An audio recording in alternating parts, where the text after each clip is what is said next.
Who's this new guy? Episode 11. Going to the Vistani camp when we totally don't go to the Vistani camp. Hey, it's almost like you're trying to rub something in. Well,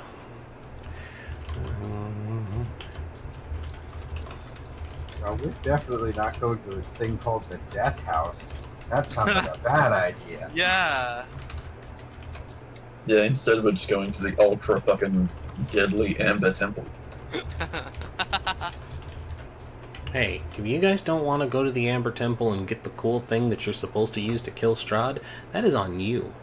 We can totally waste 5 more episodes of you guys just tooling around trying to figure out how to kill all these super strong, impossible monsters that, basically one-shot you. That's fine. What if we just died? I mean, Hey, if we just... What if we all just died? If we just died, I'll do a second game of Dragon Heist.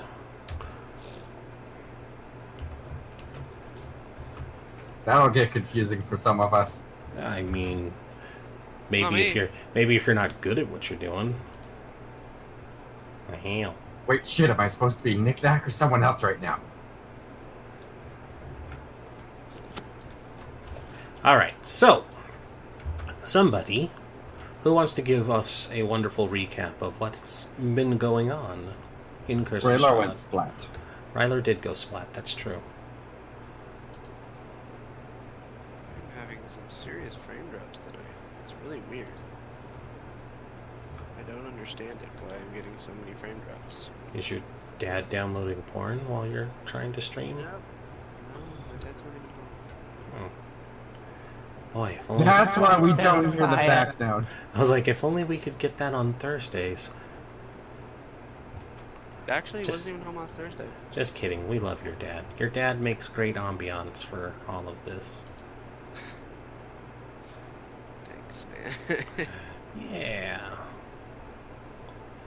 Alright, well, last we left our heroes, Ismark, the NPC swordsman, Irina, the person who's trying to become a cleric for some reason, Glenn, the horrible mutated monster, Telius Thog, a green-skinned orc paladin who's not lawful nor good, Sir Gregory, the bloodspear, Rylor, the gnome jam, Dead. The blood smear. the blood smear, thank you, The dead. Ashiel, the bitch, and, of course, Strahd von Zarovich, all gathered down Toshlenka Pass to try and find their way into the Amber Temple. The group quickly found their path barred, and then quickly lifted the bars to find their path blocked by fire. The group devised that they might just go around the obstacle instead of trying to figure out how to best solve it, and quickly... Before that, our sorcerer decided to touch it twice. Sure, let's just cut into the recap with pointing out how Ash almost got killed several times. Why is his mic changed? It's... I know, it's sad. It's a sad time. So the group decided to try and go over the obstacle instead of solving it, and they quickly found that a couple of rocks guarded the way. A fight ensued, Strahd showed up, Rylor said goodbye, being promised to be taken out of Ravenloft, only to be dropped at the group's feet after Strahd ripped his heart out. And that's where we picked up today, in the aftermath of Rylor's long, slow descent back to Earth, in front of Ash and Glenn, where he exploded into a gnomish jam. Take 2d10 splatter damage. Oh, he did. Ash, you were in the splash zone. What? You were in the splash zone. You were covered in Rylor. Do I actually take damage from this? No. No. I mean, just emotional. But you were in the splash zone. You are covered in Rylor. She shrugs.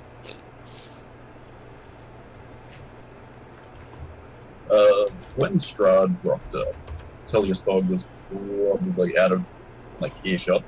Mm-hmm. So he would have went about investigating the felled rock in front of him. I'm glad this is important over your friend falling to his death. Yeah, I figure he's doing this, and then Rylor like fucking goes straight Oh. past him. And he, like, No, starts no, we don't have time travel, back travel stuff. I miss your headset mic already. I'll just fucking alternate between them just for fun. Oh, please don't do that. Yeah, so, yeah. So you retroactively decide to look at this rock. So everybody rewind yourselves back 5 minutes before Strahd showed up and we had this dramatic moment. And you look over this rock and you find that it's just a dead bird demon. And then the magical voice in the sky hits the fast forward button and we zoom back to the present where Rylor has fallen to his death, and Ashiel seems unmoved by the fact that she just got splattered by gnomish blood and entrails. And Glenn shouted to Strahd. Very good. Very good indeed. Can't hear you at all. Fuck me, this is why I don't use the fucking headset mic. Great. I can hear fine. Oh, Yeah. nope, he comes in really softly on my end. And I had turned him up already once. I don't. The other mic is way too loud. Yeah, it really is. I know, and I had turned it up, and now... Alright, so, goofy shenanigans aside, let's get back, like, seriously into character. A person you've been traveling with this entire time just fell and splattered in front of you. Teliastog wonders what the fuck just happened. He calls out from on top of the wall. One more reason to I, hate that bastard Strahd. I mean, I would ask you the same question, but I actually saw it this time, so... Yeah, Strahd just murdered him. Threw him off of a horse 30 million feet up in the air and he died. It's pretty gruesome. Tragic for some. Tragic for others. Yeah, fun times. Tragic for some.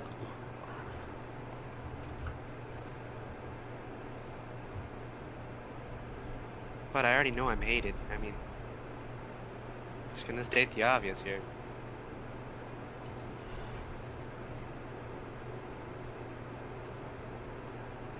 We should focus on getting it. Right, so... I'm still kneeling over his body. I mean, shouldn't we let the girl mourn just a little longer? I mean, I know we don't have time, but at the same time, her friend just died in front of her in a gruesome manner. It'd at least be, I don't know, cordial, I guess, to let someone mourn. I'm not good with these things, if you couldn't tell.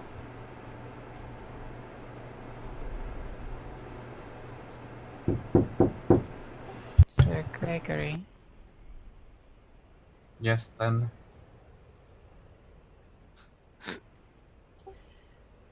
What was it like when you lost your entire party? Oh. It wasn't nearly as hard as losing my men way back, but probably because I had numbed myself by then. It still hurts. Of course it does. But in cases like this, you have to remember there's still things to be done. He's not going to find peace so long as this place still exists. And if we can do something about Strahd, that could possibly be solved.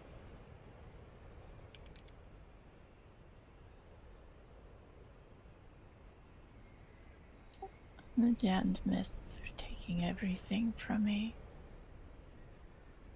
They tended to do that, yes. And it never gets easier.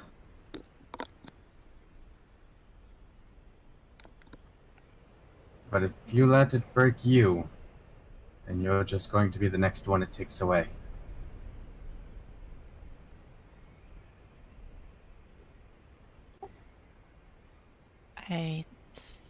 without even looking up, I just sort of reach out and put my hand over Ryler's face and close his eyes.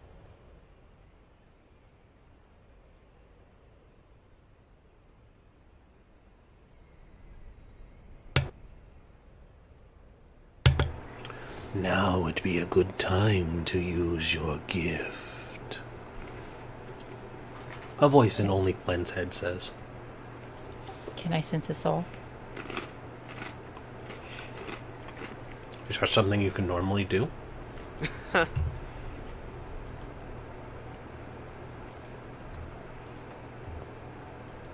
Am I actually able to resurrect him?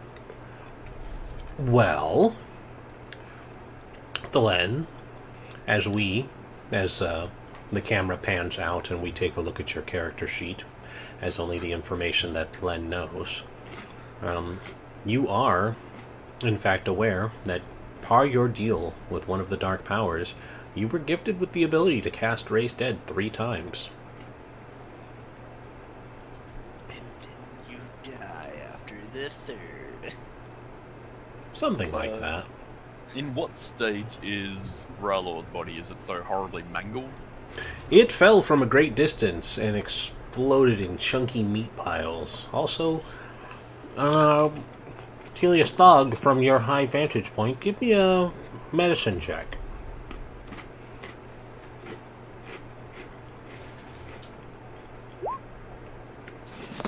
There's a red splat. There's a giant fucking hole in his chest. You don't know what that means, but it might be bad. Oh yeah, he took Ryler's heart. That was the thing.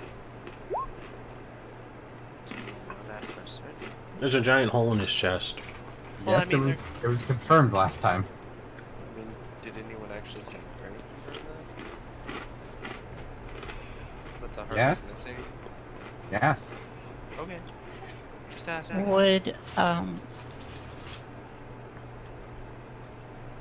Would that be an indication that that my power wouldn't work without his heart? Well, you've never had to raise the dead before, so you probably have no idea.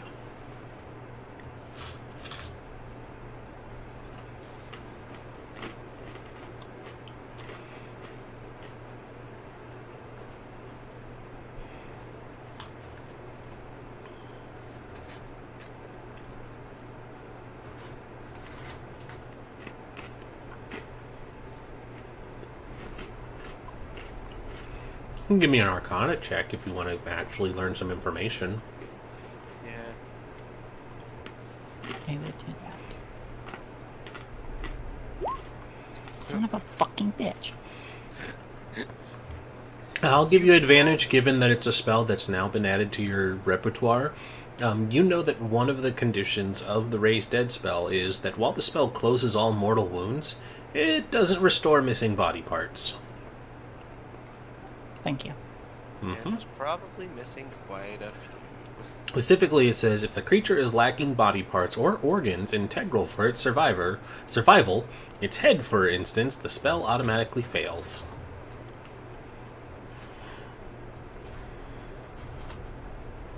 I'm gonna start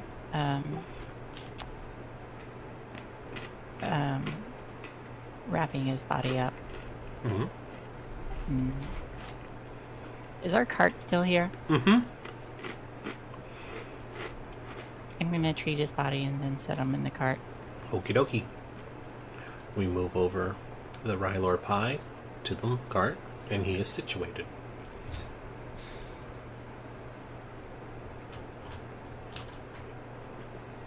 I realized something during the week.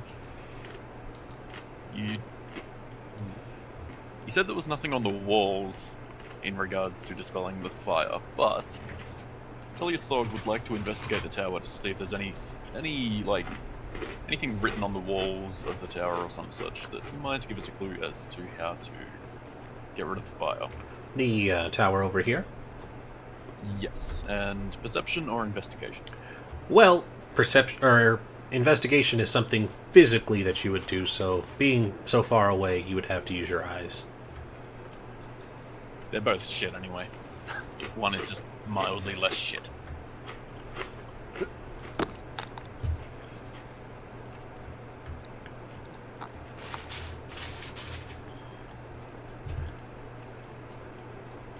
With an 18. No. With an 18, you don't notice anything. However, you do notice some movement on the other side of the wall there.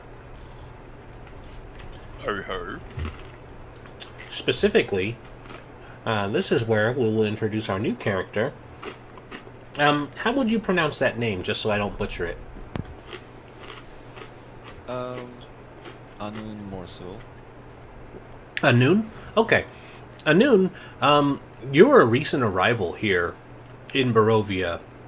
As a monster hunter, you've read excerpts about this plane of dread, and you've kind of skirted the darker places, hoping to find a way in.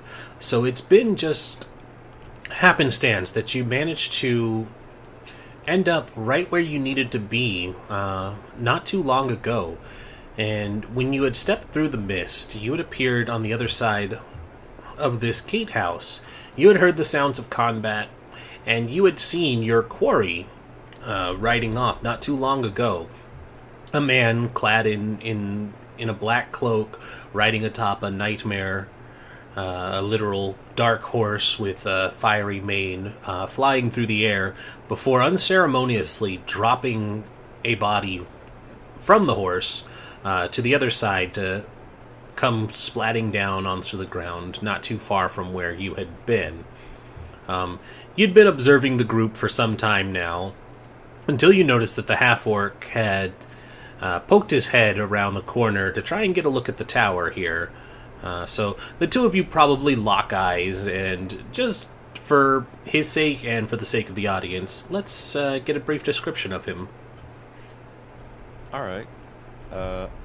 He is a wood elf with green eyes, copper skin, brown reddish hair, short hair, about 6 feet tall, slender, and his face is kind of covered with green vein-like marks. Kind of looks like grass. And is holding a longbow.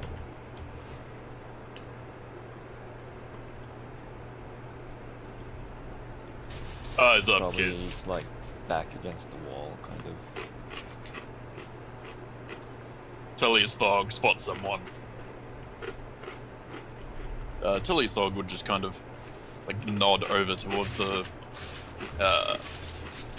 green fire and creep up along the wall just to get a better look and give the curious looking elf a bit of a wave. You're the only one that can deal with it right now, being up there, unless we figure out some way through this fire. Or up the ladder. Like the ladder, perhaps. Like the ladder. Without attacking the fire, I'm just gonna briefly sweep my hand through it. I'm casting guidance on myself beforehand.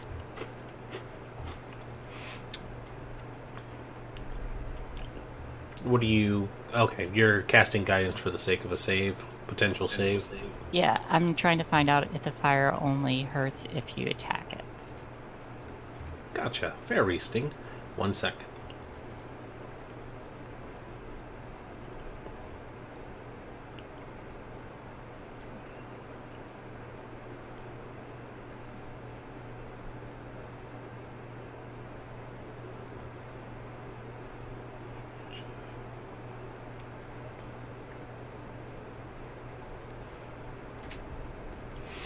Okay, yeah. So, I will need a dexterity save from you.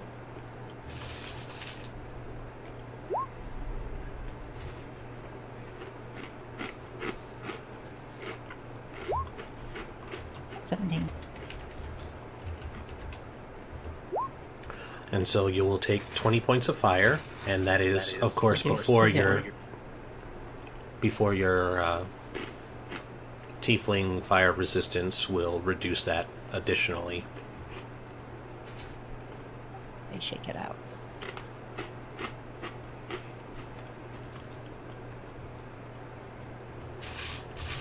Question, do I know anything about this fire and or gate?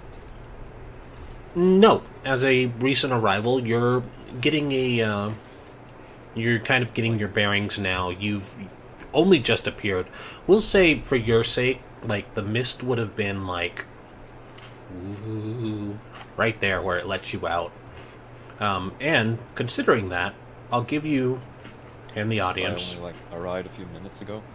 Yes, you arrived in time to see Strahd drop the gnome, our former player, to his death. Right.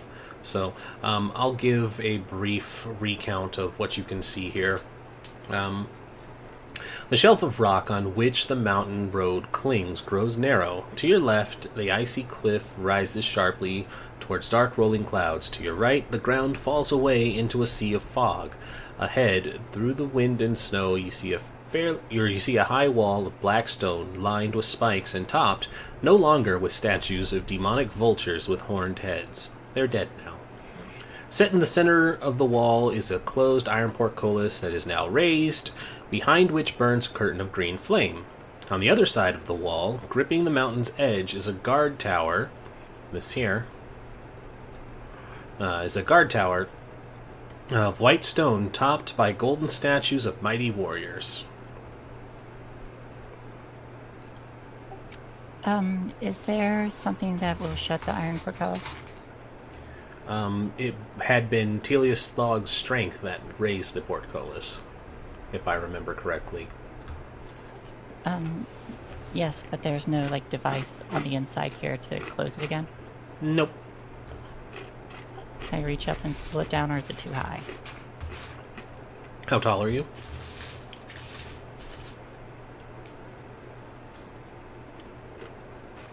Oh, 5 something. 5 something? Is that a high something or a low something? Probably a middle something. Mine's 5'11". I imagine it's reachable for you. Cool, so I can reach it. So if you're anywhere near 5'11". I will try to fly up and close it. Alrighty, give me an athletics check.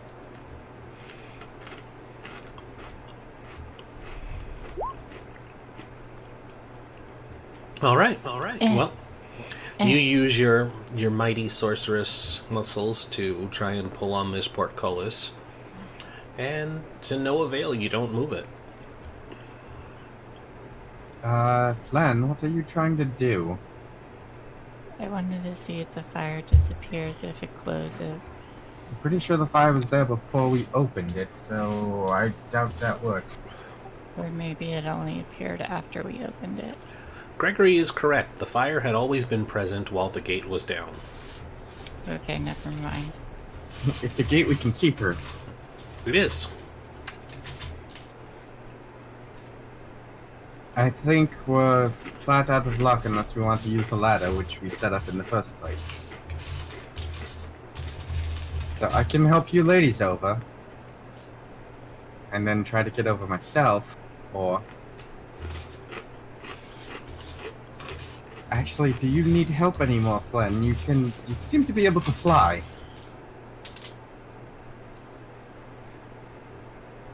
I don't know. I'm gonna step out and I'm gonna try to fly. Okay.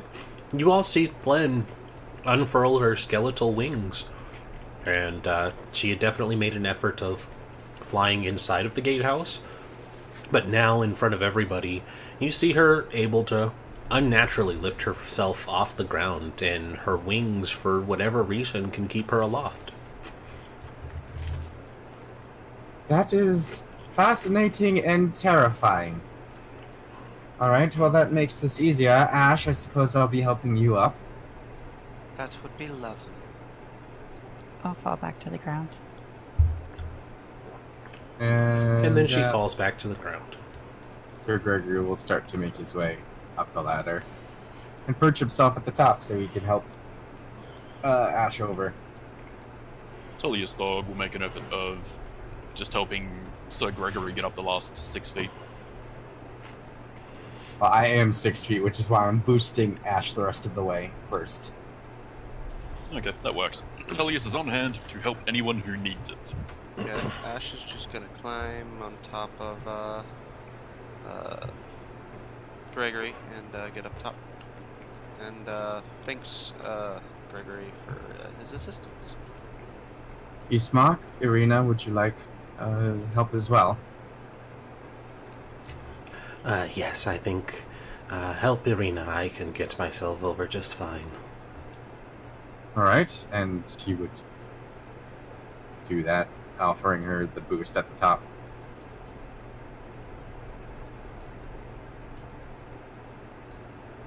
If there's anything I need to roll or consider. Nope, you'll be pass. fine. I'll Okay. roll for them. Also, Ash, I need an athletics for you. That's fine.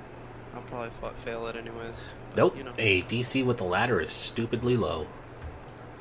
Cool. And I'm technically giving you Not aid, so- not to jinx you or anything. Is You it need that stupidly low? You need a 5. Oh. Would he?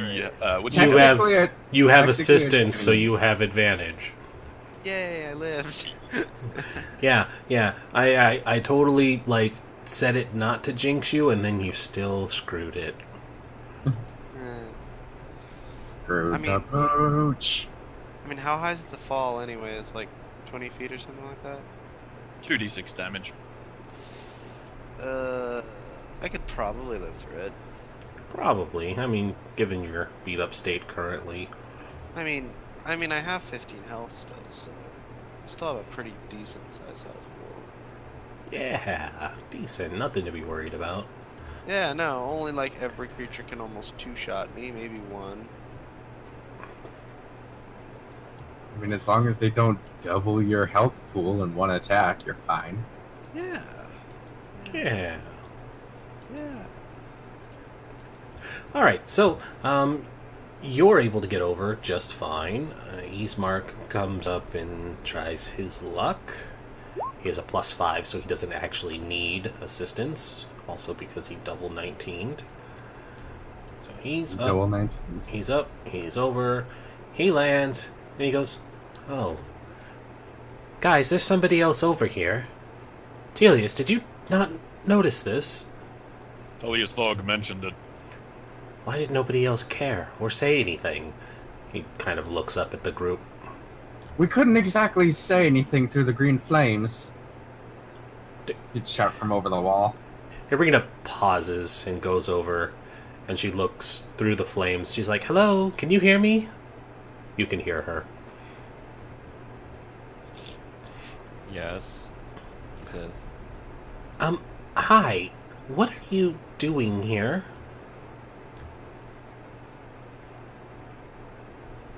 Getting my bearings. You see before you a dark-skinned woman with long brown hair, and she kind of blinks at you, and she says, "Getting your bearing? This is a very odd place to be doing something like that." And I just arrived. Arrived as in she looks fell out she of the looks mist. over to Glenn. She's like, it's another arrival. Did you arrive the same way they did?" How did they arrive? Miss Donnie led us here. No. I appeared in a bedroom. Tullius and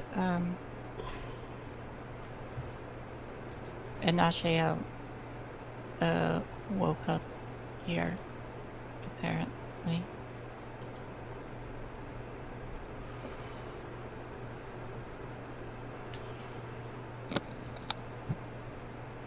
Many ways to Arrived end on up. this cliff.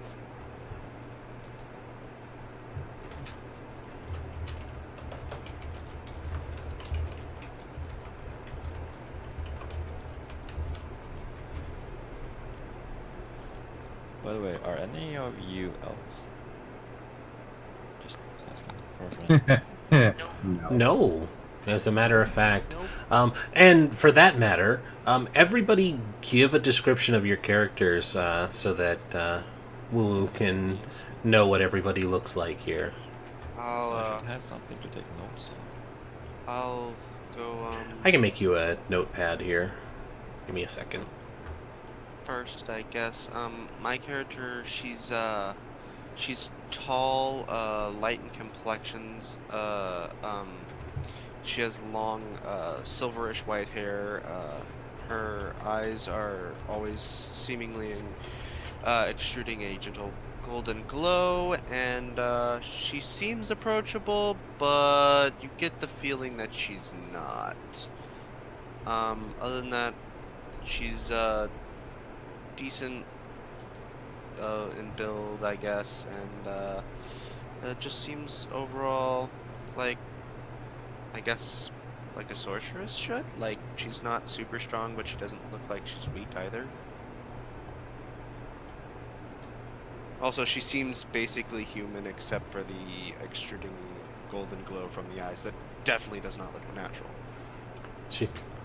She looks like discount Korean Animu.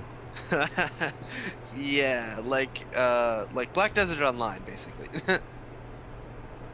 Yeah, with that armor, you're nearing Terra levels. Oof, it probably is Terra, to be honest. I think that's actually the game it came from. Probably. Let me see. Anyways, next person.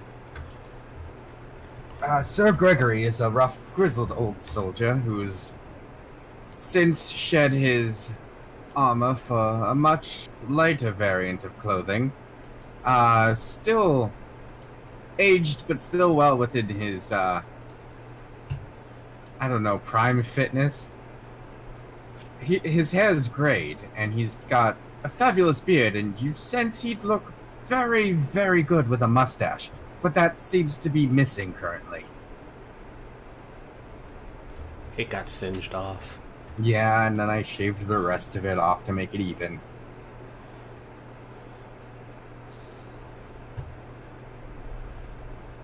And he appears very, very just straightforward human.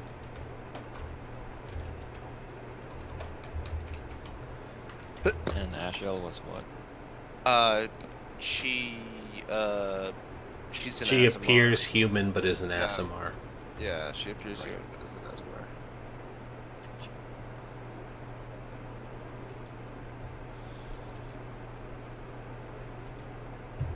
Next. Thog is quite clearly a half-orc. Tall, burly, dashingly handsome. He's got some sick, long black hair, some chainmail thrown over him, and a dashing smile, of course. And I am very bad at character descriptions. Same here.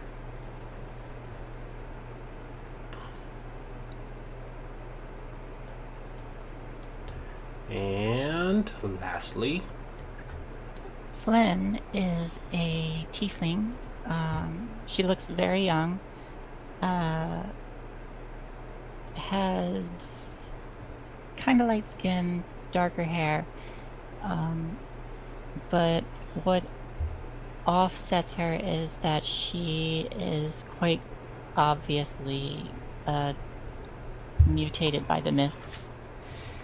There's two skeletal wings extending from her back, and her eyes glow with an eerie light.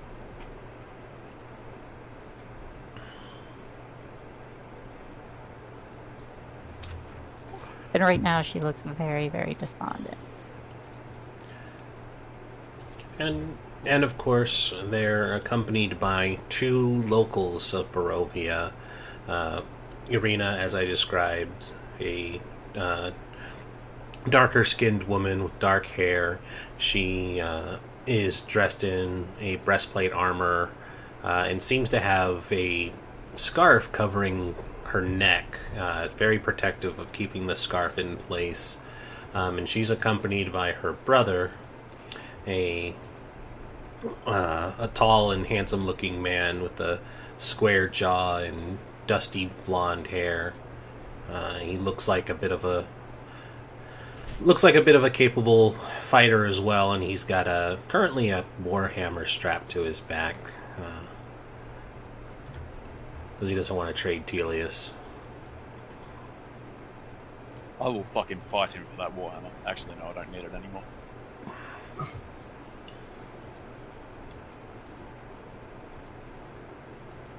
Cool, thanks. That helps a little.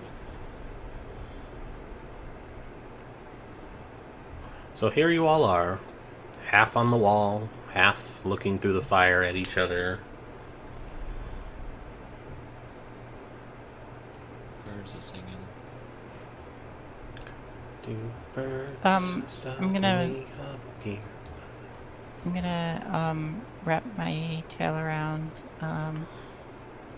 Irina. Do you want me to fly you over? I can apparently fly now. She's like, I'm not used to such a thing, but if you think it'll be safe. I will try to give her a hug from behind and fly her over. Alright, give me another athletics check. Oh no. Yep. Sorcerer athletics. Can I No. retroactively cast guidance on myself? Nope.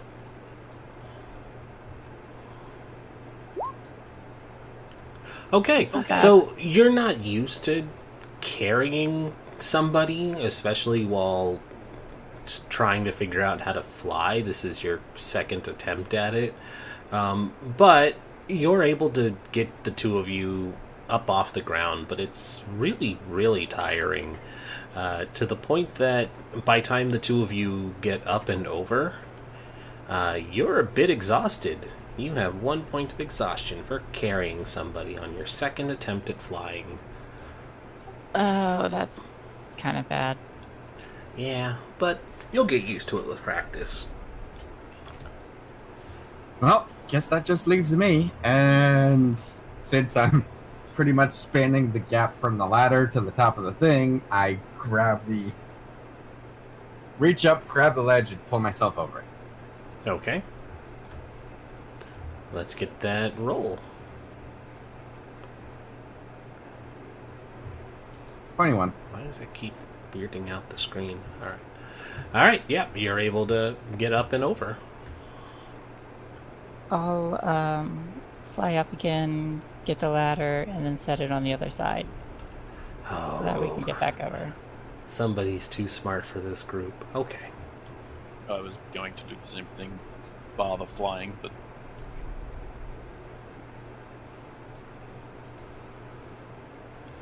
I'm not a And monkey she man. sets I it can't on the other grab it. side. And then I look at this new person and look really tired, in addition to being kind of depressed. And the person will slightly back away, Ew. carefully holding his bow. Easy, friend. We mean you no harm. Most of us also aren't from Barovia, yeah. As Gregory slides down the ladder. Moves over. we're good to just climb down, there's no checks. Yeah, you're fine. It's Sick. cool.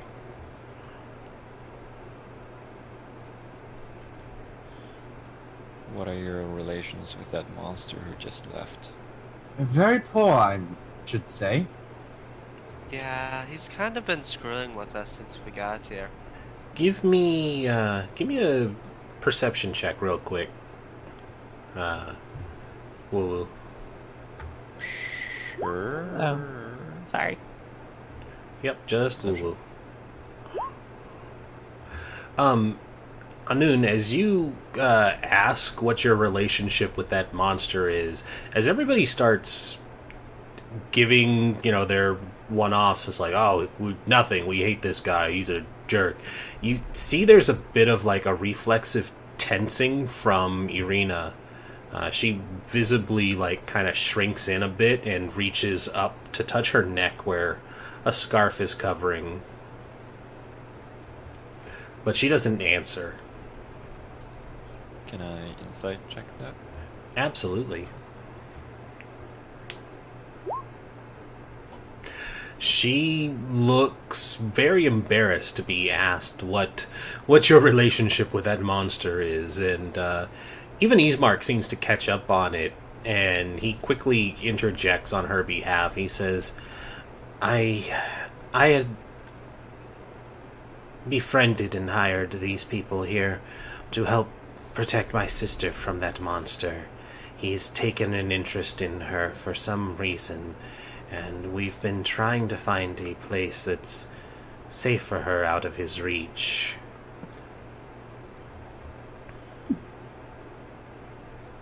Admittedly, we're doing a very poor job of it. Yeah, he's been messing with all of us.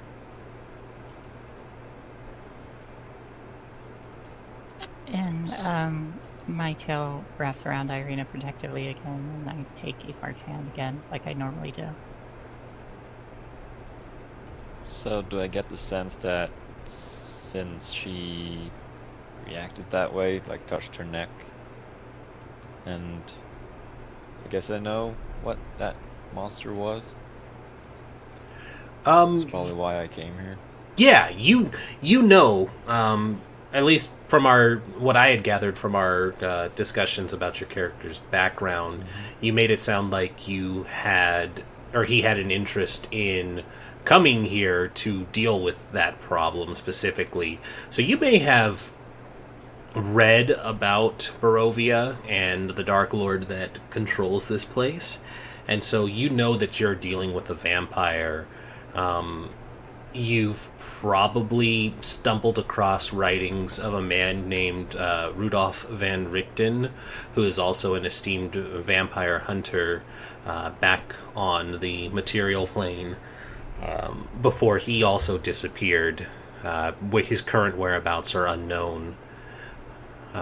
But yes, you have an idea that a very, very powerful vampire controls this area, and so when you see her reflexively touch her neck, you can probably connect the dots that if he's desired her and has been harassing this group to get to her, she may have been bitten at least once already.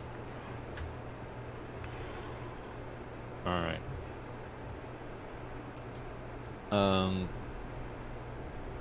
Second or third or fifth question. Do I know if she's like in the process of becoming a vampire? Give me, I think, whichever is better for you. Give me either a, is nature still a thing? Yep. Nature or religion, whichever is better for you. Oh boy. Not acrobatics. No, not acrobatics. You could do some great mental gymnastics, but with a 16. Okay, so basically, with your extensive training and knowledge, you recall that simply biting a person once isn't enough to start the process of turning them into a vampire. Usually it takes about 3 separate feedings and a very intricate sort of feeding to convert somebody to a vampire. Simply draining a person completely, like on a single feeding, will turn them into like a ghoul. But if they wanted a thrall, they have to do like a special type of feeding that takes a bit more time and effort. And if she's been bitten at least once, there's definitely a process that may have been started, but she doesn't look like she's on the verge of becoming an undead anytime soon. And you can probably surmise that this group has made an effort to prevent this turning from happening. Yeah, alright. So he'll like once he kind of figured that she might be in the process, he would have been kind of tensing up, but kind of gathering his thoughts, he kind of relaxes a bit, and then kind of turns to look in the direction that Strahd went, which was south-ish. It would have been... I'm just trying to make sure that this positioning is... North is north. So, the compass rose here is showing me that to the left would be north. So he would have been traveling northeast, which would be... if I just draw out a quick compass rose here. So this is north. And so he was traveling northeast. Yeah, so like that way. Yep. Alright. Looking at him, do I get the sense that he's a undead hunter? Like Are you pathless? are you dressed in any sort of way to indicate your profession? Hadn't really thought of that, but I was like hanging out with Path. That's the only reason I asked. Yeah, which is a valid question. Are like, do you have like stakes or anything present? Bear traps, sort of stuff that separates you from a normal ranger, I guess. well, no. He's probably mostly dressed in like camouflage for a forest, which makes him kind of stand out, I guess, in this setting. Yeah, it's definitely out of place here.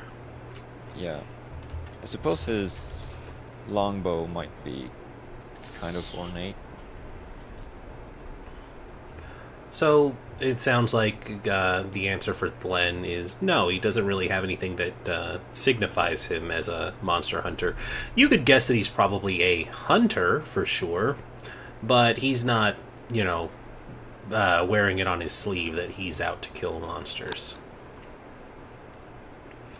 He would look like any other elf ranger you might have seen back in Faerun. I've never got to that point. So sad. Well, he did try to stab a vampire spawn with a dagger. Do I remember while Path was in different pieces, are all his pieces, vital pieces, still there? You didn't take the time to do an inventory check of his limbs? I buried him. Yes, but you didn't take the time to inventory check his body for all of his parts. But that's not really relevant because you did bury him quite a ways from here.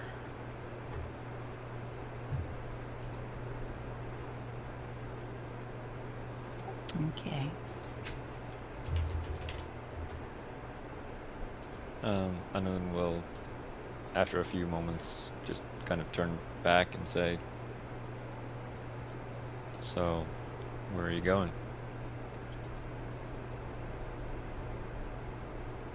We were trying to get inside this cathedral, keep, temple, Amber Temple. How is it? Supposedly, we're supposed to find something here. A few of us had a run-in with a fortune teller when we arrived. I am the last one who had that run-in. Fortunately, She is the last. we came across another fortune teller back at the Vistani camp yesterday. That is true. Alright, so next question for Anun. Give me a history check to see if the word Vistani means anything to you. Because they're throwing it out like it does.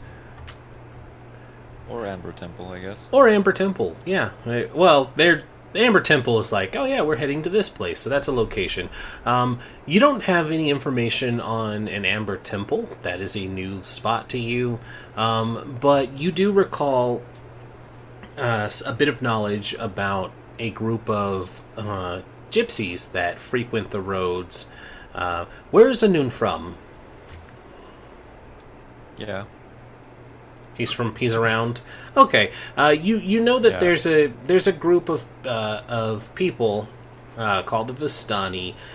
Human is the best way to put them, though there are some people who don't necessarily believe that they are, given their supernatural ability to traverse the mist as they please. In your studies, you would have read up a little bit about them. But to put it into context, they're basically this setting's version of Romani gypsies. So they're very extravagantly dressed, bright colors, lots of jewelry. But they also are very good-natured and nomadic types. And so, yeah, they're just kind of casually like, oh yeah, these strange gypsy people told us we had to go do this, and there's stuff that we need to do, and we know about them, and so you're just kind of like, yeah, Vistani, okay, sure, I know that. That's trustworthy. Seems legit.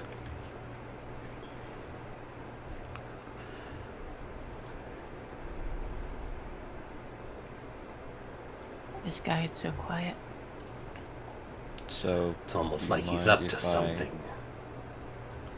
Do you mind if I tag along until I get my bearings? Well, strange in a strange land, we're all kind of sporting that, except for, well... How did you end up here? I found the mist and went through. Why? Oh, friend, you made the worst mistake. I'm exactly where I need to be. Why? To kill that monster. Does he point at me? No, more like over his shoulder. How are you reacting to the way Glenn looks?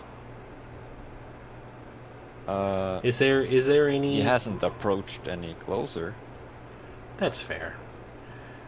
I suppose some people might be obscuring the more eerie side of her, but her eyes are definitely standing out. They are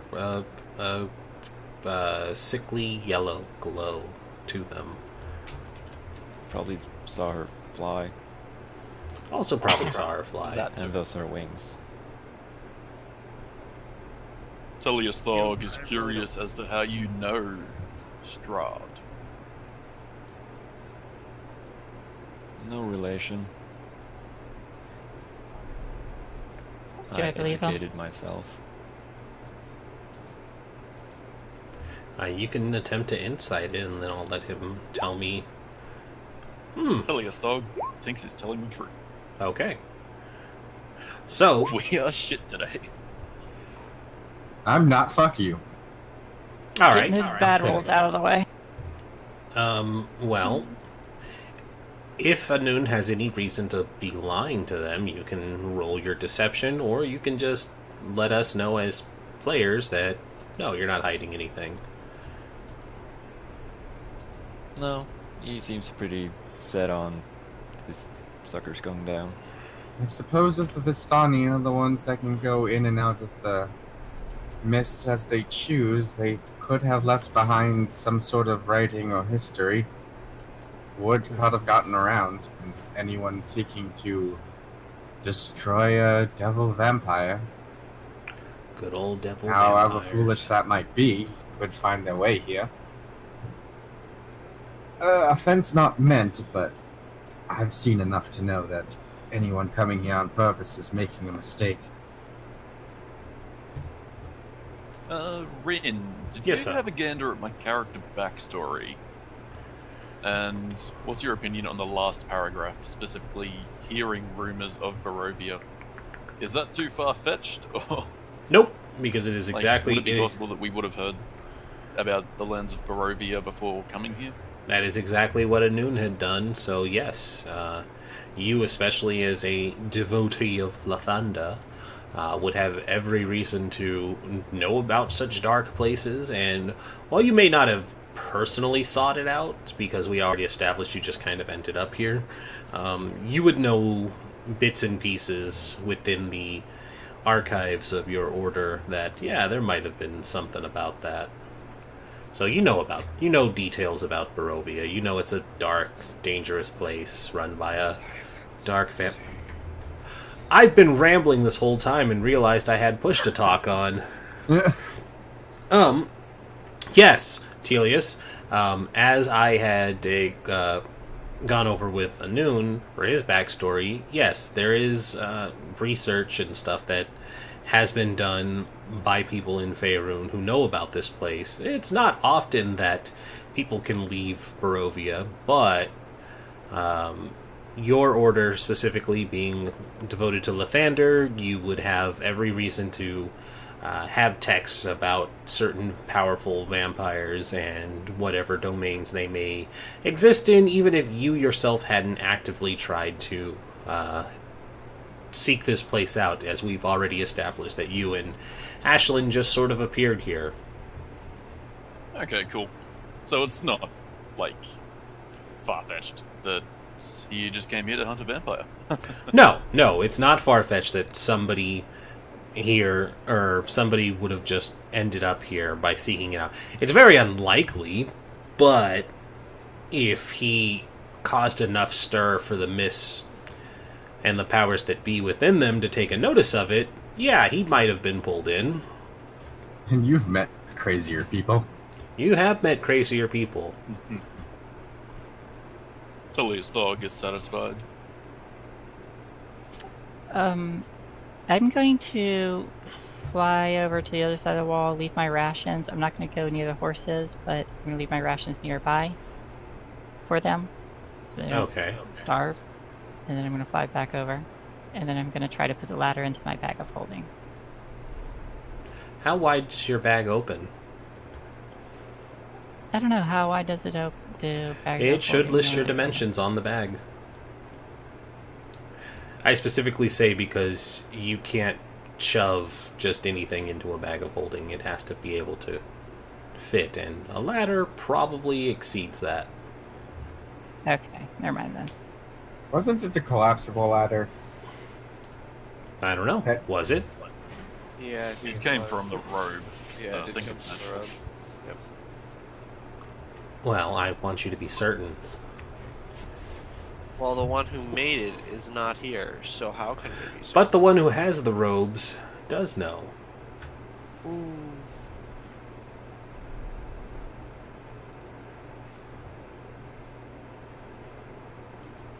It says one ladder 24 feet. So then no, it is not a collapsible ladder. Bless you. I think so. Cough, cough, cough. I was coughing and I held it in. So I could mute my mic. Yep. So, are you all going to start moving now? Telius Thog wanders over to Anun and extends an arm. Welcome, friend. Telius Thog, at your service.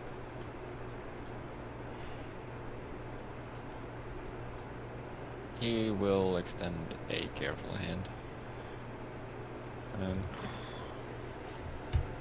What was that? Anun.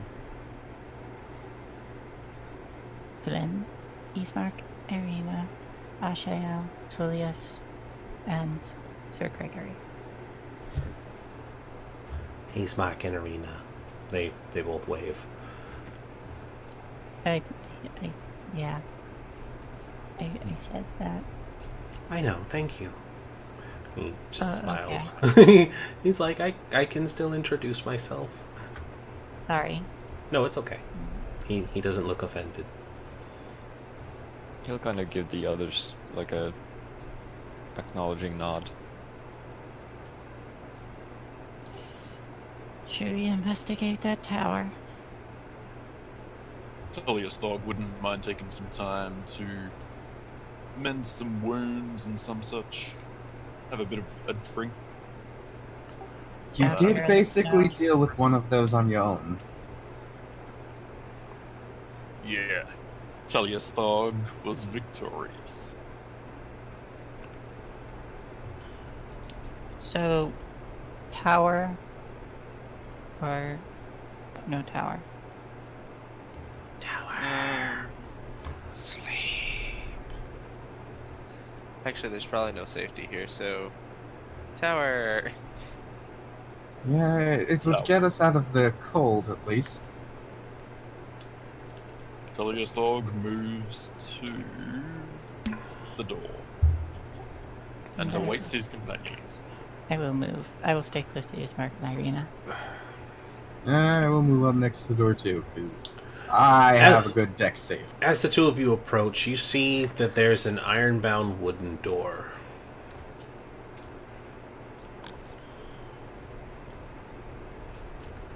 Alright, can we tell if this thing is locked or too heavy to open or anything?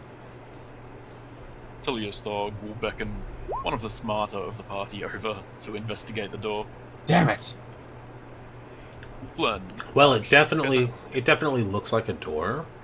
And as you investigate it, you are able to figure out that, yeah, it's definitely locked. And you think that it's perfectly safe. It's like I find out it's locked because I'm probably rattling my hands against the door trying to open it, going, Yep. why won't it open? Yep, you rattle it. More specifically, when you go to like open it, it moves, but then it feels like something's barring the other side.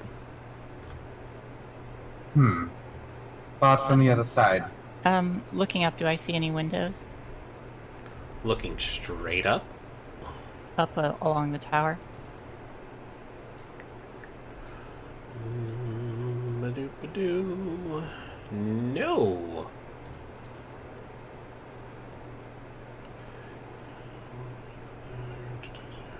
Tullius Thorg will knock at the door. Give me a moment. You do notice, though. Let's see. I'm trying to see how they describe this. Like, does the top of the tower, is it open to the air? There is a top of the tower, yes, but you haven't flown up to look at that. There's a spot on here, and it's definitely open, but it's not saying what it is. So I'm trying to figure out how best to describe what you might see on here, but it doesn't tell me what this is.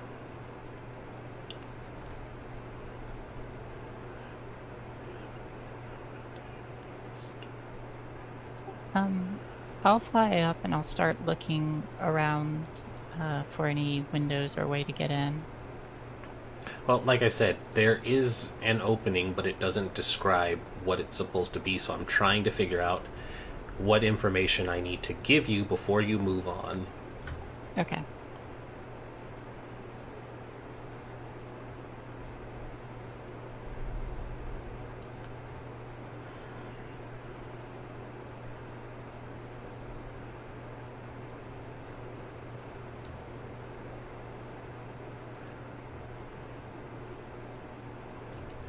I'm wondering if it's just supposed to be an error, because there's no description for what this hole is supposed to be.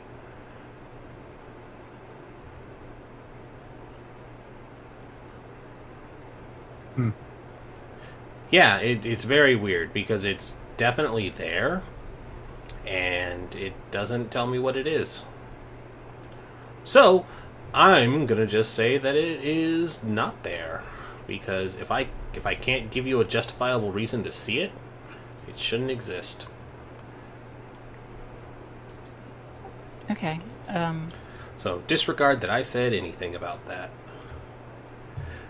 But if you want to try and fly up, you absolutely can, because there is a roof. All right. I'd like to fly up, and I'm gonna do like a little spiral. I'm gonna look for any windows and any, and if there's no windows, I'll go to the roof and see if there's a way down into it. All right. Well, let's do one step at a time, because again, let's not try and blanket actions. We still have to move in an economy. So Glenn, you fly. Where are you flying? Yeah, about there. Well, no. Tell me how high up you're flying. I need one thing at a time. I will fly up 30 feet. Okay.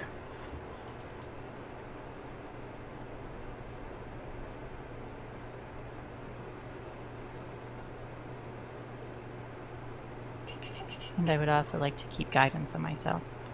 All right. So 30 feet high is not enough to reach the top. You're about 10 feet short. I'm just going to put you there just so you can see yourself. I'll reposition so that the stream can see. So you start flying up. You're able to see the exterior of this tower. Basically, there are windows on the outer sides, so like here and along the cliff side, there are more windows. When you get to about 25-30 feet, there's a window on this end, about halfway up the tower. But then you still see that you've kind of come short of reaching the ceiling. Do the windows look like they can be opened? No. Alright, then I'll continue to the top. Okay. So you reach the top, and I'm going to redirect the stream so that they can see. There I am. Yeah, you all can put yourself back. Just scroll down, but I just repositioned for the stream's sake. So yeah, you end up on this rooftop here. 10-foot tall, gold-plated statues stand atop the battlements, facing outward. Each one depicts a female human knight holding a lance. The cold wind stirs the snow, under which you see human skeletons clad in rusted mail. I'll walk up and I'll poke a skeleton and be ready to fly away. So go ahead and move yourself forward.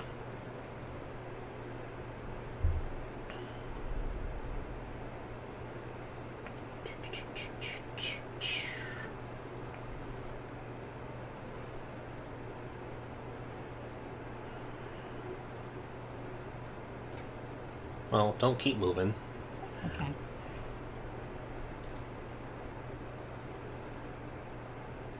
Okay. It makes a point of saying that it's a thing, but it doesn't show me what they look like. It's disappointing. So, as you go to poke one, the skeletons all start to rise up out of the snow. I fly Because back you down. disturb their slumber. Well, as you go to get out of their threatened space,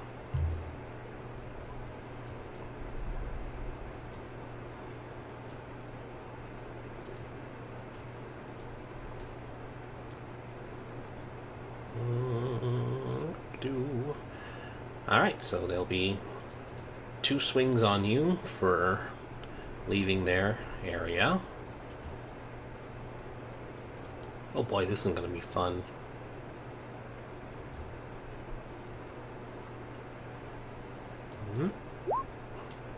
Does a 22 hit? Yes. No. That one doesn't hit. I'm pretty sure that one doesn't hit. And Alright, as so I quickly need as I to. can fly right back down. I need a con save from you.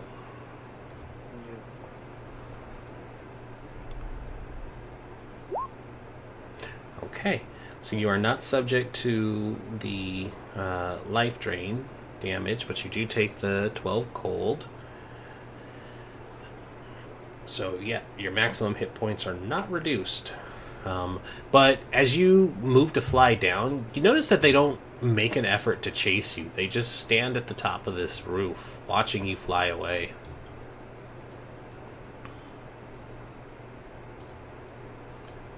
Okay, I'm gonna fly back down and rejoin the others. Ow! You okay there, Flynn? Yeah, I touched a skeleton because they look delicious, and then these ghost ladies came out of them and they hurt me. You touched it. Okay, right. Anoon, you hear her Breathing. say that the skeleton looked delicious. No, we're all weirded out by that. Yeah. I could see a trapdoor though, up there. Bow holding intensifies. I'm not sure how that's going to help us. You're the only one that can get up there. Perhaps Helios and I can try and break down this door. I will cast guidance on Tolius then and back up again and kind of like. Do you not believe that Gregory is a buff boy? I will cast guidance on him then. Do you not believe that Helios is a strength-based character? I can only put it on one person. I know, I just want you to doubt your actions. Nothing happened when I knocked on the door earlier, I take it. No, sir. Okay. Tullius Thog will try and kick the door. Tullius Thog doesn't do a very good job. I'm We're assuming- doing it together, so giving aid. I'm assuming you still have the guidance, so go ahead and roll that.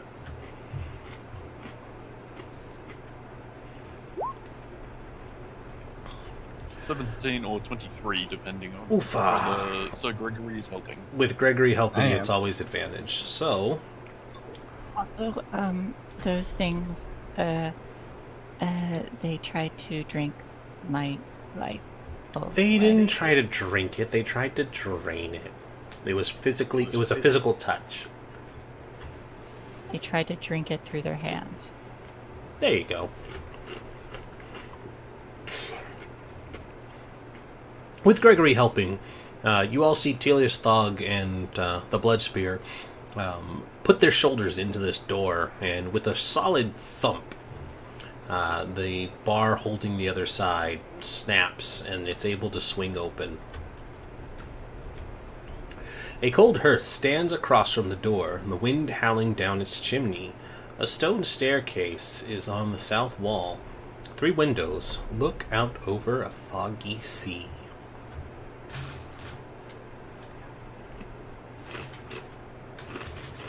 Tullius Thog takes a few steps in.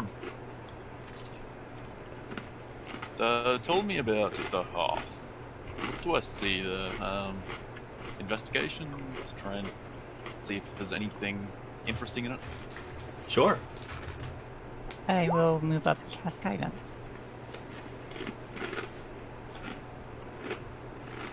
Guidance on me or yourself? On you. I would like to move in and take a look around, but I'm currently limited by light sources. Can I channel my key into my fist and produce light? I don't know. Uh, Is that a I thing you can- can do? I can do something for you. I consistently know the light cantrip. You do. I'm also going to, because I'm really hurt right now, Tolius Thog, I'm going to twin spell Cure Wounds on both of us.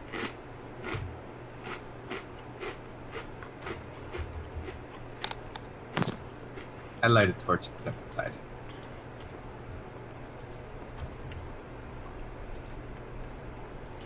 Telius Thog, as you go to look over this hearth, you're not seeing anything truly special about this fireplace. It just looks like it was a decorative piece.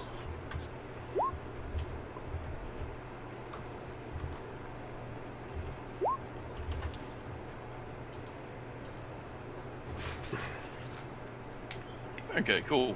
There's no logs or anything like in the fireplace. No, sir, it Or is ash? vacant. Okay, cool. Well, I suppose there might have been remnants of a fire since you specifically asked for ash, but no, there's no usable fuel. No, okay, too easy. Gregory, Yes. do you have a little trinket or something you want me to light up? Well, I've lit a torch. It's fine. Okay. I do have my old service badge, but I don't know if that would be big enough. Such as Gregory's life. It's never big enough. Wow! You said it, Blood Spear. I'll cast light on his little service badge. Ooh. And I just realized what I said. It says on it, "You're a good boy."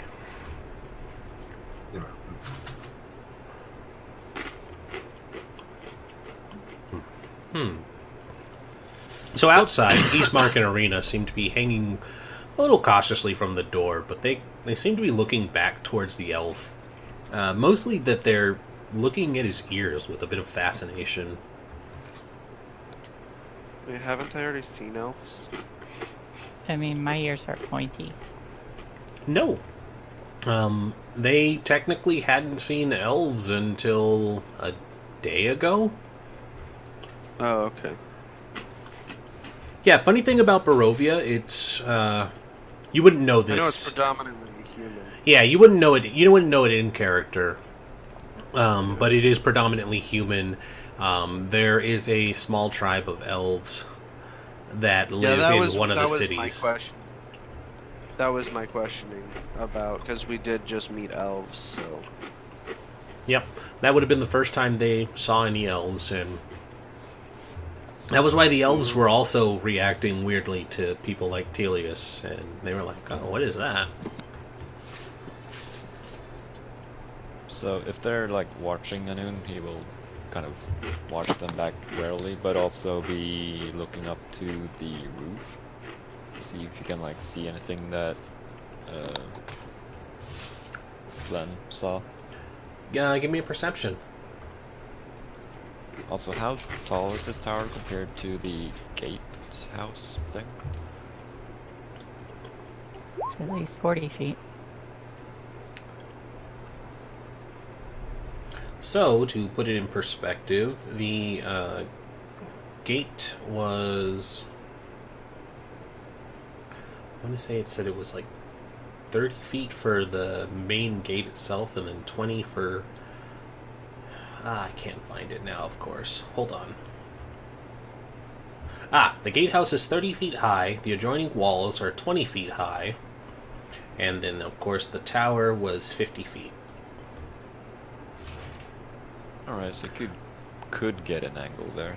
Mm-hmm. As you look up, or at least away from Eastmark and Arena, who seem fascinated by the fact that you have these elongated ears, kind of like the Glen's, but not nearly as hers isn't nearly as distinct because she's just a tiefling, not an elf with long, pointy knife ears.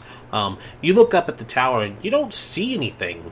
If something had attacked her, it seems odd that it didn't give chase or come to the edge, but there's nothing. There's no movement up on the top of the roof. Can I try to see if there's any tracks? On the roof? Down here. Oh, no. Not down here, but going into the tower or something. Sure. Give me a survival check. And I will have advantage since I'm tracking my favorite enemy. Absolutely. Although I'm not proficient in survival. You don't find any tracks. Alright. Well then. Not proficient in survival? Yeah, surprising. What kind of ranger are you? Weird. Not that I Also, they, Ismark and Arena might also be curious about, like, the markings on his face. Oh, absolutely. You are... Which are not, like, they're not painted on. It just looks like his veins are kind of green. I was going to say, is it like the Dalish elves, or... But it's actually him? Yeah, it's actually his veins. Yeah, they look fascinated. They don't look like they're like, oh, what is that? But they look like, whoa, that's new. We've seen a lot of weird things the last couple days, but this is new.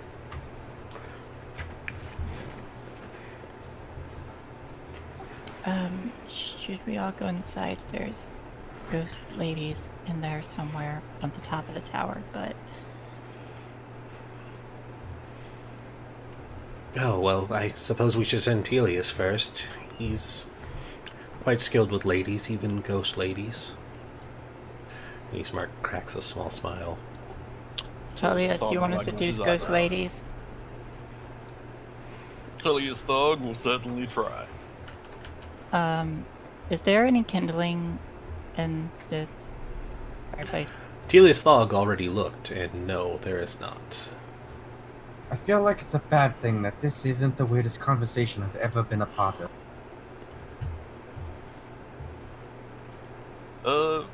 Flynn, Yes. you didn't happen to see a chimney upstairs, did you? I didn't stay long enough to look. I see. Might I add that making a fire is a good way to get spotted? That wasn't the plan. Tullius Thog was just curious.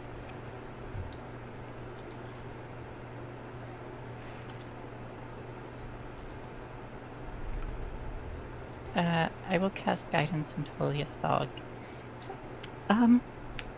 Should we clear this place out? Tullius Thog begins walking up the stairs. I will stay, close behind in case I need a heal or anything.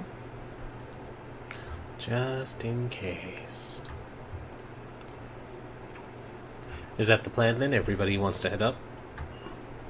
I think so, yes.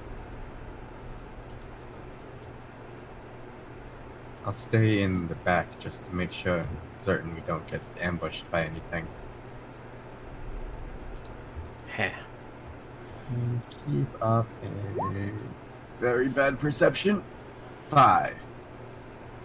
Loo-loo-loo-loo-loo. I predicted right. Very bad perception. So put Telius in the front, and oh my god, why is my thing lagging out real quick? Is Roll20 acting up for anybody else? It's just me trying to drag tokens. It's This like is fun. I love this dynamic lighting. freaking out. Well, you're in the back, so fucking deal with it.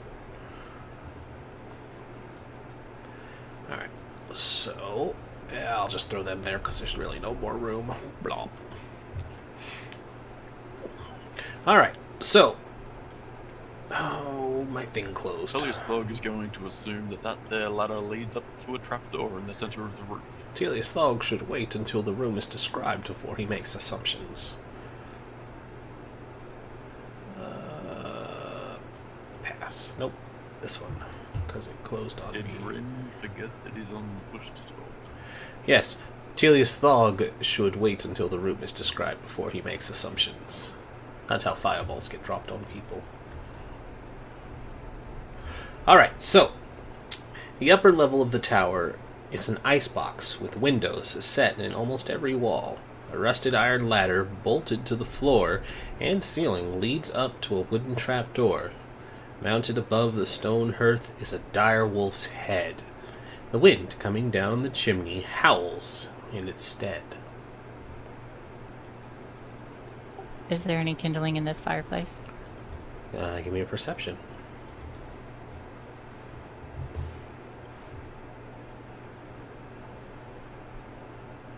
$14. No. Okay. The ghost ladies were up top.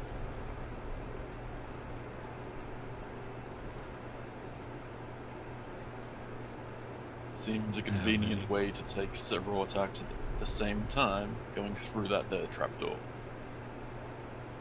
That is true, yes. And how many were they? Like several. Lots.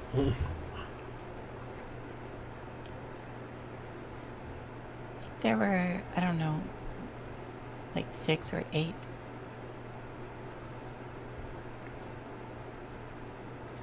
That is a lot.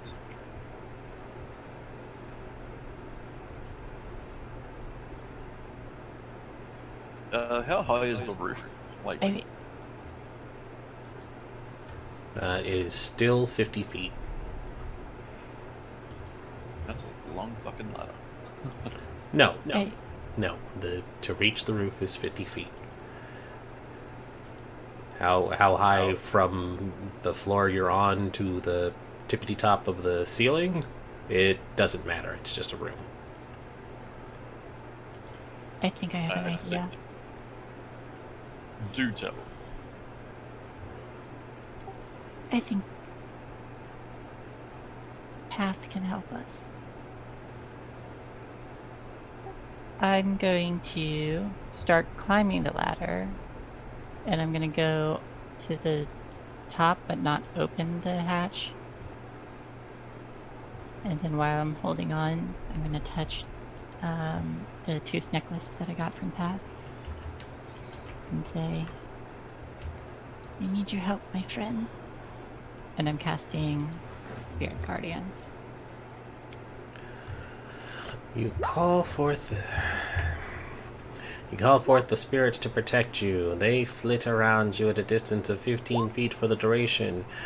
If you are good or neutral, your spectral form appears. This isn't important. When you cast this spell, you can designate any number of creatures you can see to be unaffected, and affected creature speed is halved in the area. When the creature enters the area for the first time on a turn, or starts its turn there, it must make a wisdom saving throw, blah blah blah. So, I'm trying to post the description. what is it doing? I'm not even looking. You have to tell it to link your spell card. You have to tell it to link the spell card. Oh.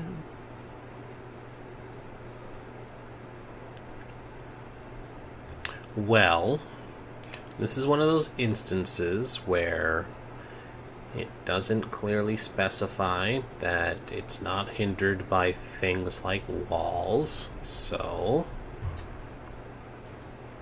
I'll allow it. That's what. But there's one fun thing I finally get to tell you about. And What? I'll need to pull it up because I wasn't ready for you to cast this just yet. Sorry. That's okay. No, I just need to find it. Huh. I still can't post the spell card. There's like a specific thing that says link the spell card with the thing when you do it. It's when you go to edit the spell specifically.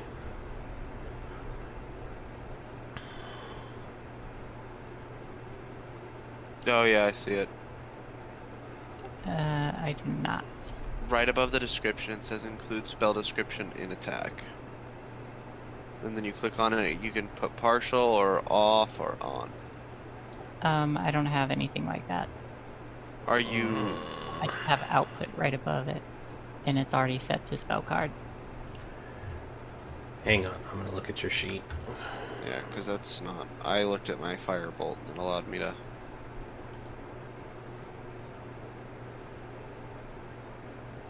It's because it's not an attack. Yeah, but she still has the output listed as spell card, so it should be doing it. Yeah.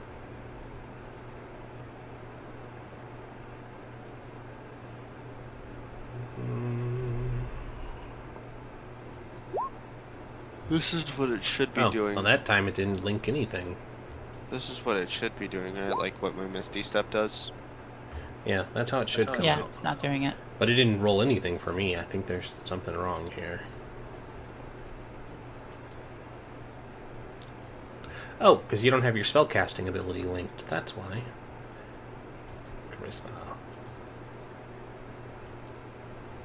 Thanks, roll 20. You click it, because for whatever reason it doesn't want me to...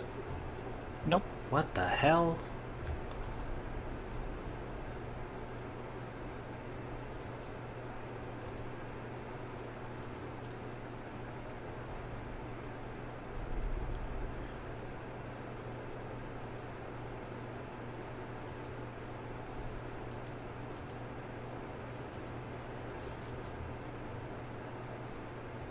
I can just copy and paste the text. There you go. Oh, how'd you do that? I flipped it to the attack and told it to link the thing. I don't know what was going on with the other side. Alright, so give me just one more minute, because I still need to find the thing I was doing before I stopped.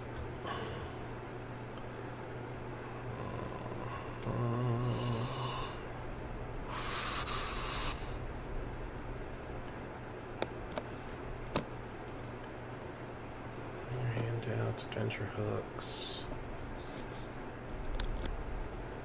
Oh, I know where it is. Nope, that's not it.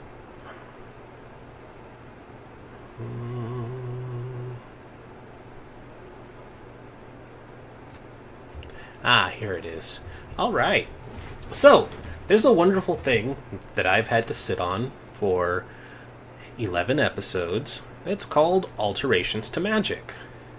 While in Barovia, there are a number of spells that get changed to more fit the wonderful plane of dread that you all exist in currently.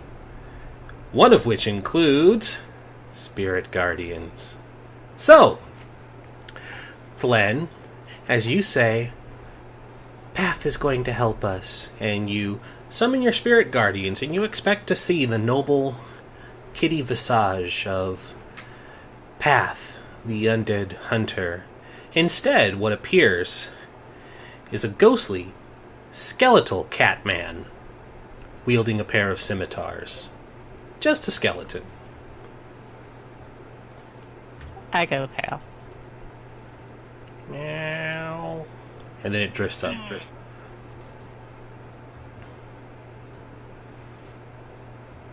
Wow. It's just the way that this is done. This is nothing Rin had to do.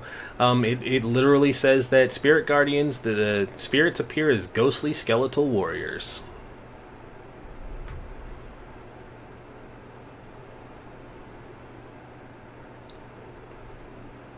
Don't know what is going on, but I will help. You don't speak. No. So yeah, you do your Spirit Guardians. So that means that you completely negate the thing on the level above us. So Do I hear Path just going to town on the girls? Maybe. So let's see here. So this counts as, I'm assuming you're doing necrotic. That's a joke. I know you're doing radiant. Yeah. Yeah. So they are not vulnerable to radiant. So this will just be normal damage. Not that you would know. Okay. What save are they entitled to? Wisdom. Wisdom. Okay. I know this is really exciting, guys, having the theater of mind this moment here. Even though you can't actually see what's going on above you. So, I need to make 6 saves. 3, 4, 5, 6. Boy, look at all those golden rolls. Alright, so, yeah, there is just silence above you guys as Skeletal Path goes about his work, slashing and whacking and doing whatever it is skeleton catmen turned into horrible monstrosities and then brought back once again to suffer through this existence do. Rubbing it in. So they take... Pour lemon juice all over those wounds. Yep, they take that damage, so go ahead and roll me another one.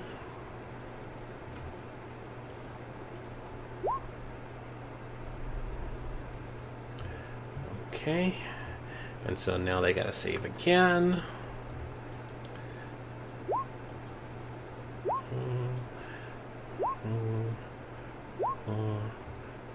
What's your DC? 18.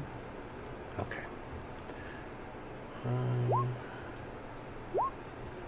Okay, now give me one more.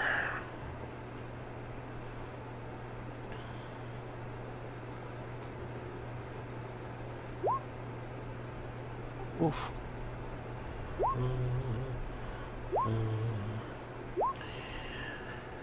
I would like to just kind of like peek out from the hatch and As see you what's going on. as you start to peek your head out, you come face to face with the skeleton face that is Path. Meow.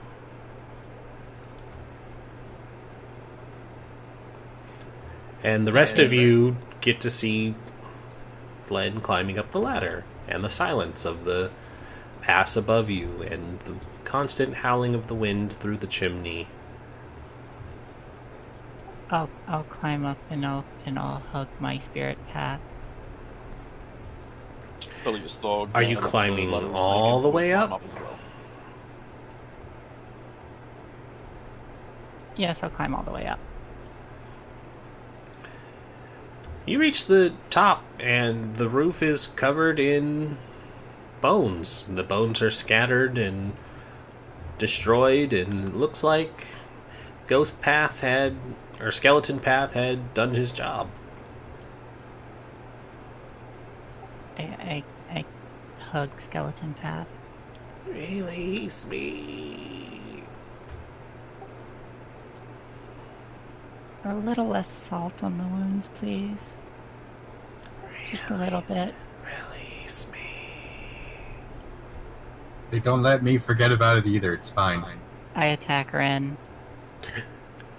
I mean, you can attack the DM all you want, but you have to remember where you are.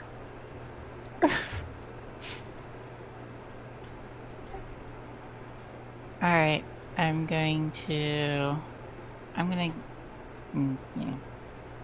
poke a bone.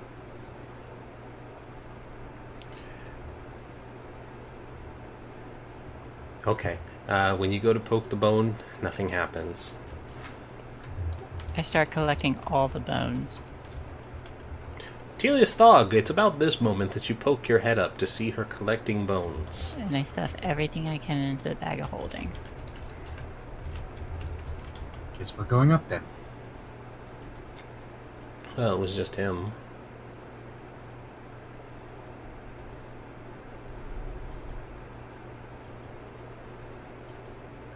Okay. So, you gather everything up into the bag, and Telius Thog pokes his head out to see you doing so. Are they all dead?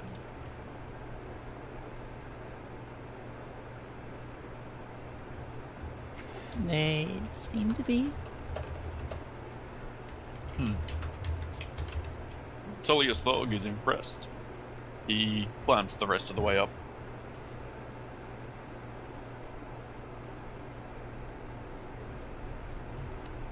So, you coming out onto the roof as well? Yes. Boop.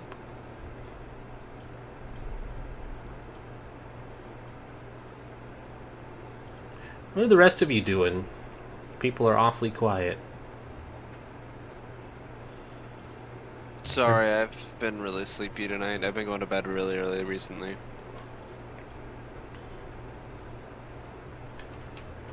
And then we'll kind of wait for everyone to go up first. I was waiting in the back, so I'm kind of stuck behind the elf.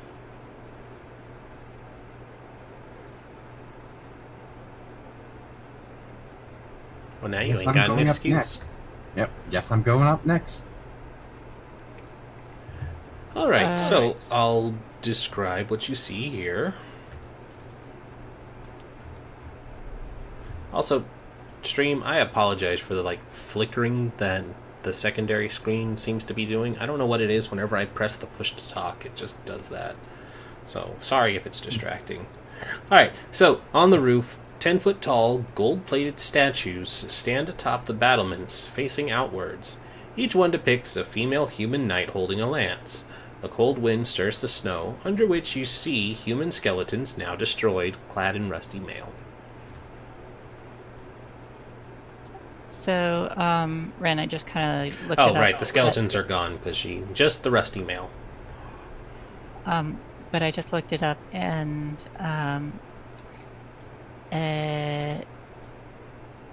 guessing like an average weight for a skeleton. Of course, it's going to vary, but like maybe an average would be for like 24 pounds. Okay. So I'm not sure how many there were, so I'm just going to leave it up to you to say how much I get. You've got a week's worth of bones to chew on. You are ravenous. 7 pounds? 7 days. You have enough. I'm treating it like rations. You have enough for 7 days. You have a bag of holding. I don't care about weight anymore. The reason I'm considering weight is because it has to be a pound a day. So you have enough for... making it too complicated. You have enough for 7 days. Okay.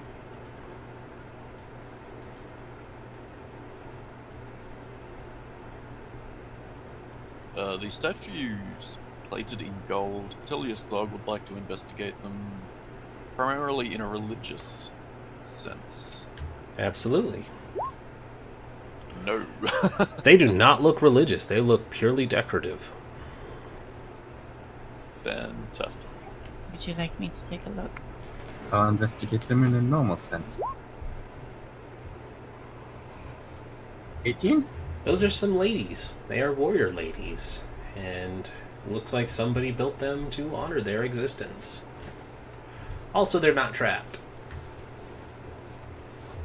I'm assuming the one you physically go up to inspect anyways is not trapped. Because that's how investigation works. Yes.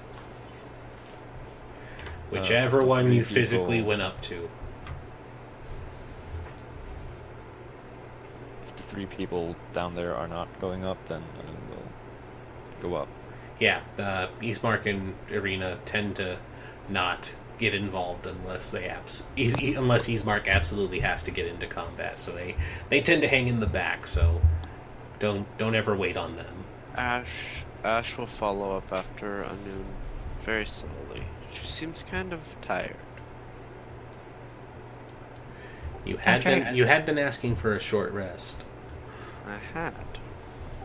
After I collect as many bones as I can, I'm going to wander back down to Ismark Irene and just kind of wait for the party to finish up. And then she goes down. I suppose if there's nothing else attacking here, we could secure the tower, use it for rest. Telius Thog agrees. Get a We fire could use a going. short rest. Yeah. Uh, is this here chimney... Does it expand from the roof of the tower? Like, would I be able to look down it? Yeah, you can certainly try. Do I have to climb on anything that might fucking send me plummeting to my death if I look down it? That's a great question. Just considering that I seem to only ever be torturing Shay, I'm gonna say yes, you'll have to climb up onto it. I'll give it a miss. Are you sure? Yeah, there's probably like a fucking Holy Avenger stuff down there, but I'll pass. Well, I mean, that would be where I'd put the Holy Avenger. Oh, me too. It just makes logical sense. Or give it to the fighter. Either way works. I will punch on with that fighter so fucking hard. Fighters can't use it. It's attunable only to paladins. Isn't that right, Toby? Anun will be going around the edge of the tower and look out to kind of survey the land, see what's ahead. Alrighty, you're going to be looking north then. So basically what you're going to be seeing is you're going to look over... sorry, I'm zooming out for the sake of the stream. So you're looking mostly into the direct hillside here. But if you look northeast, you will see basically what's in view here. There's a bridge up ahead with these the bit of a more statue designs to it, and a very far down and deep looking cold river. There might be one more detail. Let me take a look.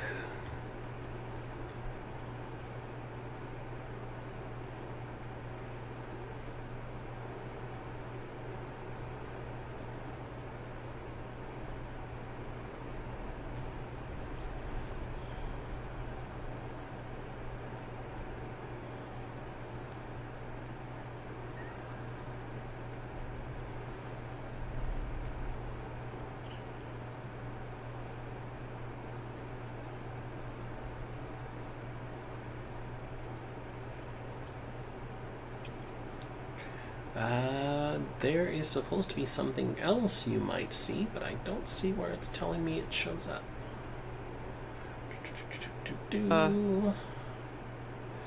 That's not ominous at all, I know. Okay, yeah, that's all you can see. Can I see whatever's like beyond the map, or is it like sloping upwards? Like I said, to the north, basically all you're seeing is this here, where I'm pinging. I don't know if you can see off on the left side. This is all just mountain. The mountain just goes up. There's nothing, no other details that are pertinent. It is just mountain. Going like eastward. Eastward is just mist. Is a sea of rolling mist. So the bridge and mist. Since like so east would be this way. Yeah, east is that way. So you will see everything that's on this map, because everything that's not on the map is not truly important to what you're doing right now. Going east, though, leads into more mountains. What you'll see up until about here. Let's see. There we go. Up until about here, the pass will continue on just indefinitely. Sorry, I keep letting go of the push to talk. The pass will continue going on indefinitely from here.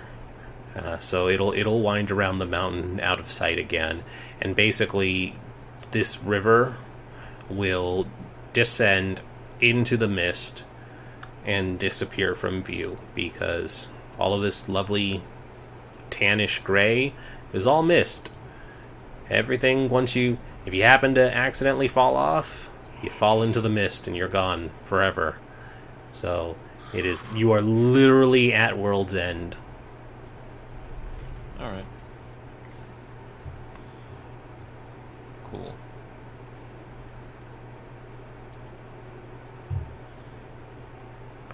So what's the plan from here, guys? Short rest. Yep, we go back down to the bottom, start a fire, and take a short rest. Bottom or mid floor? Mid floor.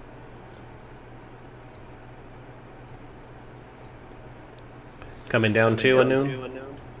I mean, if I've heard them talk about taking a rest, I guess I would stay up here to keep watch.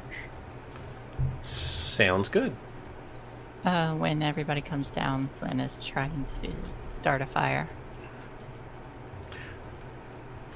Oh my god, push to talk is not working with Roll20's Firefox. Why are you doing this? Alright, what are you starting a fire with?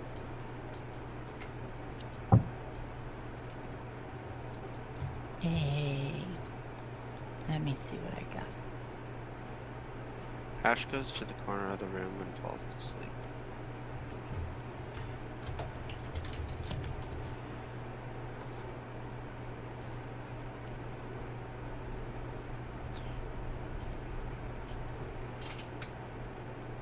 Also, I'm gonna be right back. Gotta go grab something to drink.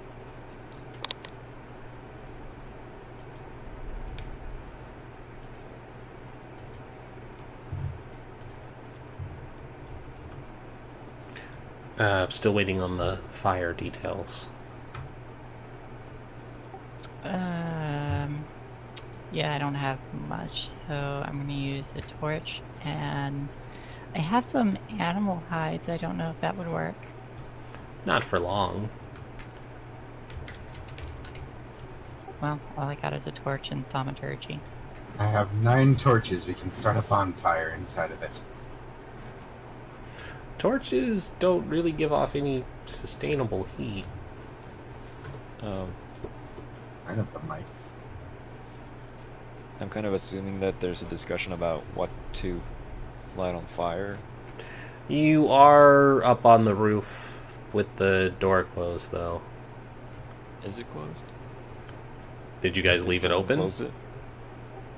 I didn't close it. It's because just they a were still it's out just there. a trap door, so I feel like the tired Asimar was the last one through, and might you're not also at a really cold place with a strong, constant breeze. So, if the thought was to get warm, I don't imagine they'd leave the door open. Right. That's just me. Like, they can absolutely say they left the door open. I have 2 stakes and some torches and some oil. I'd imagine there wasn't anything like along the roads as we approached or near the tower. It's all barren shit out there. Do you recall such a thing? Does Tullius Thorg recall seeing any, say, trees or possible kindling that he could use for a fire outside of this here tower? Had you been born an elf and keeping watch, you might have recognized that there were a couple of trees not too far from here. Exactly. But you guys didn't make it that far up the pass, so no, Telius Thog did not see these trees. Alrighty. Should have been born an Tullius elf. Thorg unfortunately has nothing. Unless you want to set javelins on fire, but I need them. So it's going to be safe to say you guys don't have a fire to get started then. Alright, then I'm gonna go back up. I'm gonna look around from the top of the watchtower to see if I see any trees. How delightfully meta of you. Go ahead and give me a perception check. It's not meta, we don't have anything. I need to look for something.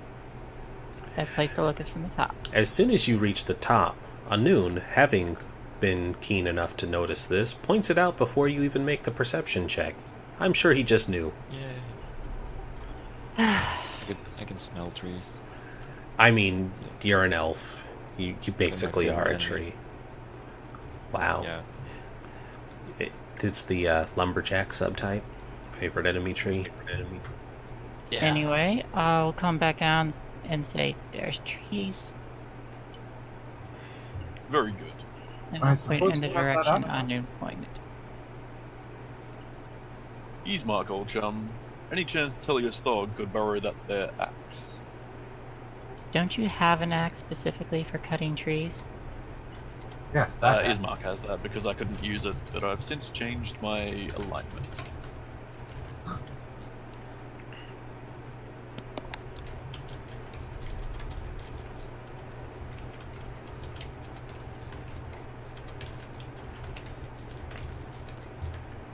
Ismark? What about Eastmark? What about Eastmark? I was asking him if Tullius Thorg could borrow his axe, more specifically Treebane. He looks at you and he's like, no, you had your chance. It's mine. Go cut some fucking wood then. Yeah, go do your Okay. job. He kind of stares at you and he's like, wow, Telius Thog seems to be on that time of the month. And he hands over the axe. Very good. Thank you, friend. Tullius Thorg will go for a short walk to get some firewood. I'll come with you to help carry the wood. Can't use the axe myself, but In that case, I'm just gonna cuddle with Eastmark and Irina for warmth. And then probably Okey-dokey. says some kind of ritualistic prayer for the tree. Oh, the poor tree. Like, yeah, like you're not cut down in vain. You are here to keep us Something like that. alive. To be fair, it is Barovia. Most of the trees have been dead already. Just like the people. They're dead on Just the like- inside. Wow. Hey, you don't know Eastmark's life. It's like, for some of them, that might be true. For most of them, they don't even have souls, so they can't be dead on the inside. Because they Also were for the never sake alive of- to begin with. For the For sake the sake of... of staying alive, I know we'll also be hiding up top. More of these things. Sounds good.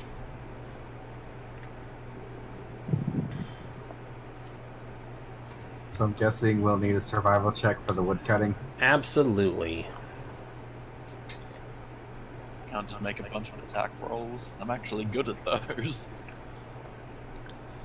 Yeah, about that. No. It's assistance, so Give him aid, yes. there's two of you.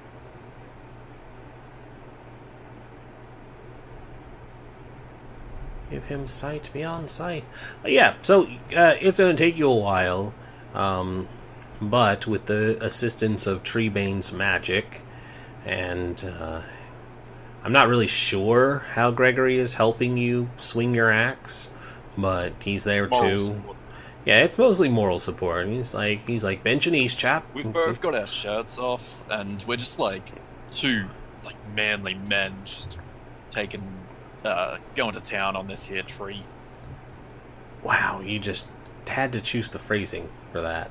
Yeah, this is the manliest of man moments where the two of you just take turns at this wood, and you guys are really keen to take it down, and you're gonna be real tired and real sweaty, but after some hard knocking, It's all worth it for a nice handful of wood.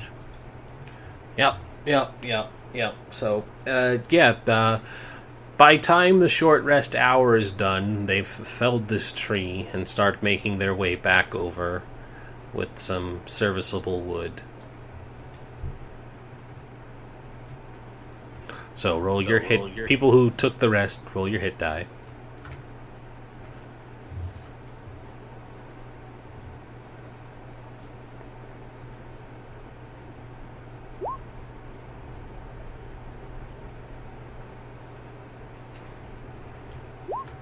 Poor Ash. They're not here. They don't get their health back. If the chimney is emanating any kind of warmth, then I know we'll probably be kind of leaning towards it.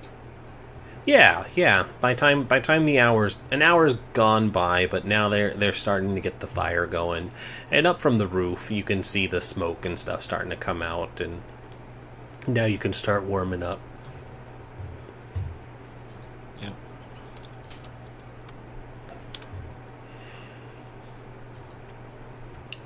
Real exciting, guys. I like it. Yeah, How don't you long just are you love these resting kinds for? of sessions? Sorry? How long are we resting for? Well, you've spent an hour. And we I'm just saying got some back to the wood. character. What did you say, Woo Woo? Nothing of importance. Okay. I'm asking in character. Ash stirs in her quick cat nap and says, "Whenever we're ready to leave, we can. I'm just really sleepy." Ash, what kind of magic do you have? Not the kind of magic that would wake me up. I think Wake she me up means inside. remaining. What Oh. utility do you have? What do you mean utility? Like prestidigitation utility, or What spells are at your disposal? fire bolts, prestidigitation, minor illusion, shocking grasp, blight, green flame blade, chromatic orb, mage armor, scorching ray, misty step, invisibility, and fireball. Okay.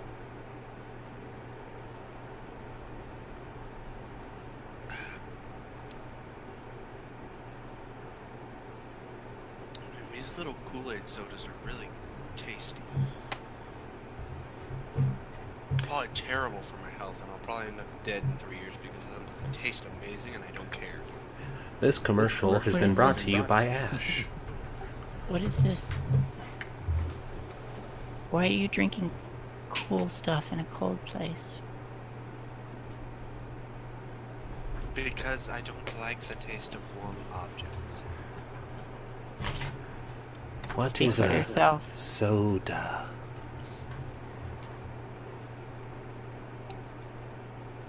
You Water with don't- bubbles.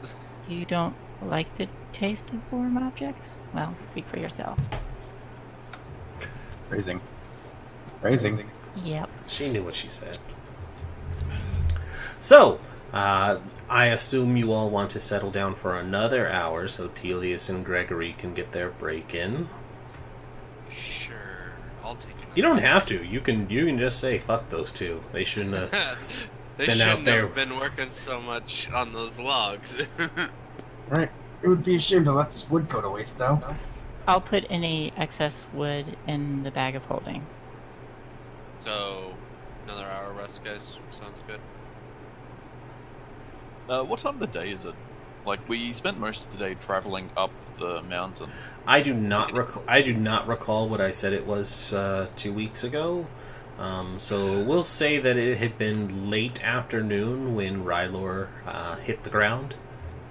And so you guys have probably spent an hour slowly working your way up the tower, spent another hour taking a rest, and then another hour taking a rest on top of that for the last two stragglers. So, Would it be worth changing this to a long rest so we can actually get some sleep? As this seems like a decently defendable position. yeah, I think. Ren, Yes, sir. can I use, while I'm up here, primeval awareness? Absolutely. What you looking for? My favorite enemy within 5 miles. I can post the thing if you like. No, I'm just laughing. But- I'm just laughing at the 5 miles thing. It's like, Yeah, I know.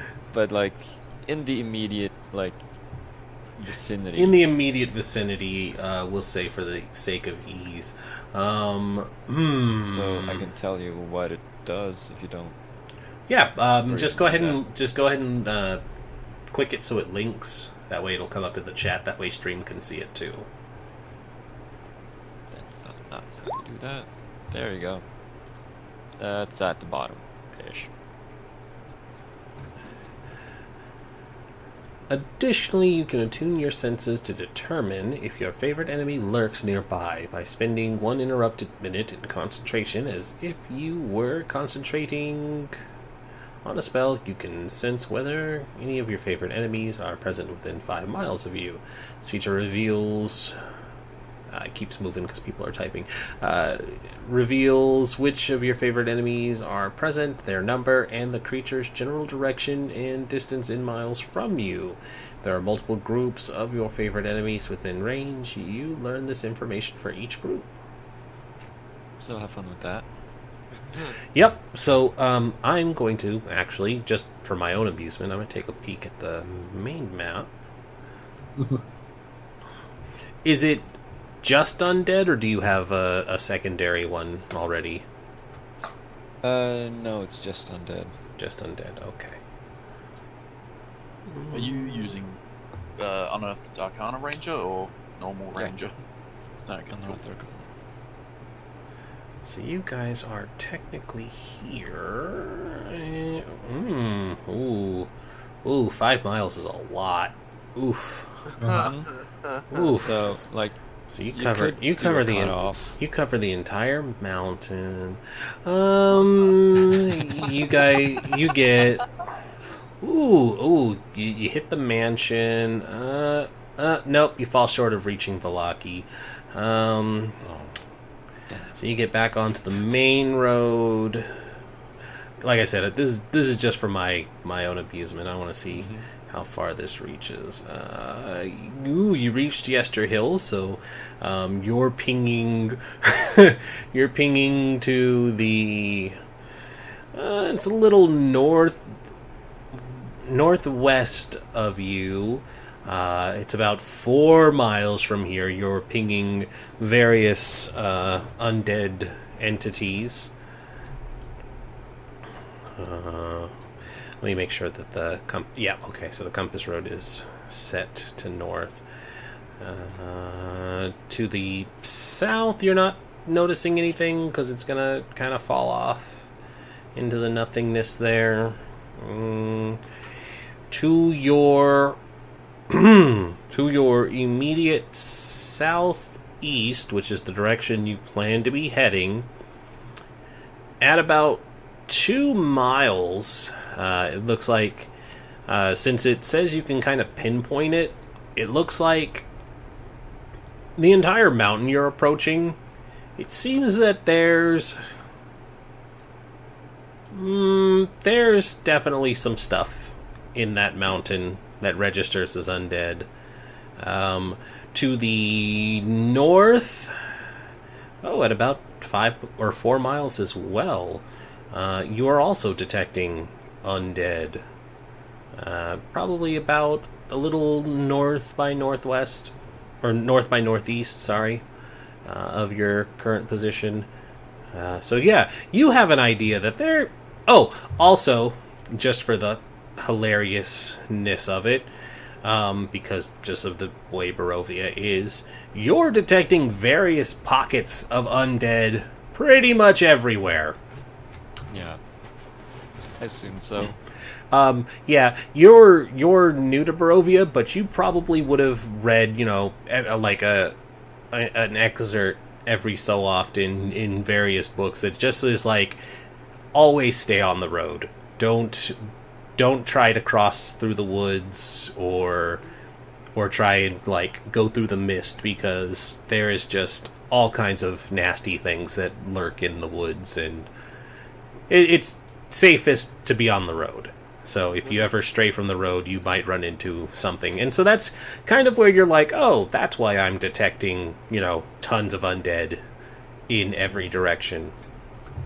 Wouldn't he also detect Flynn, like, right below him? No.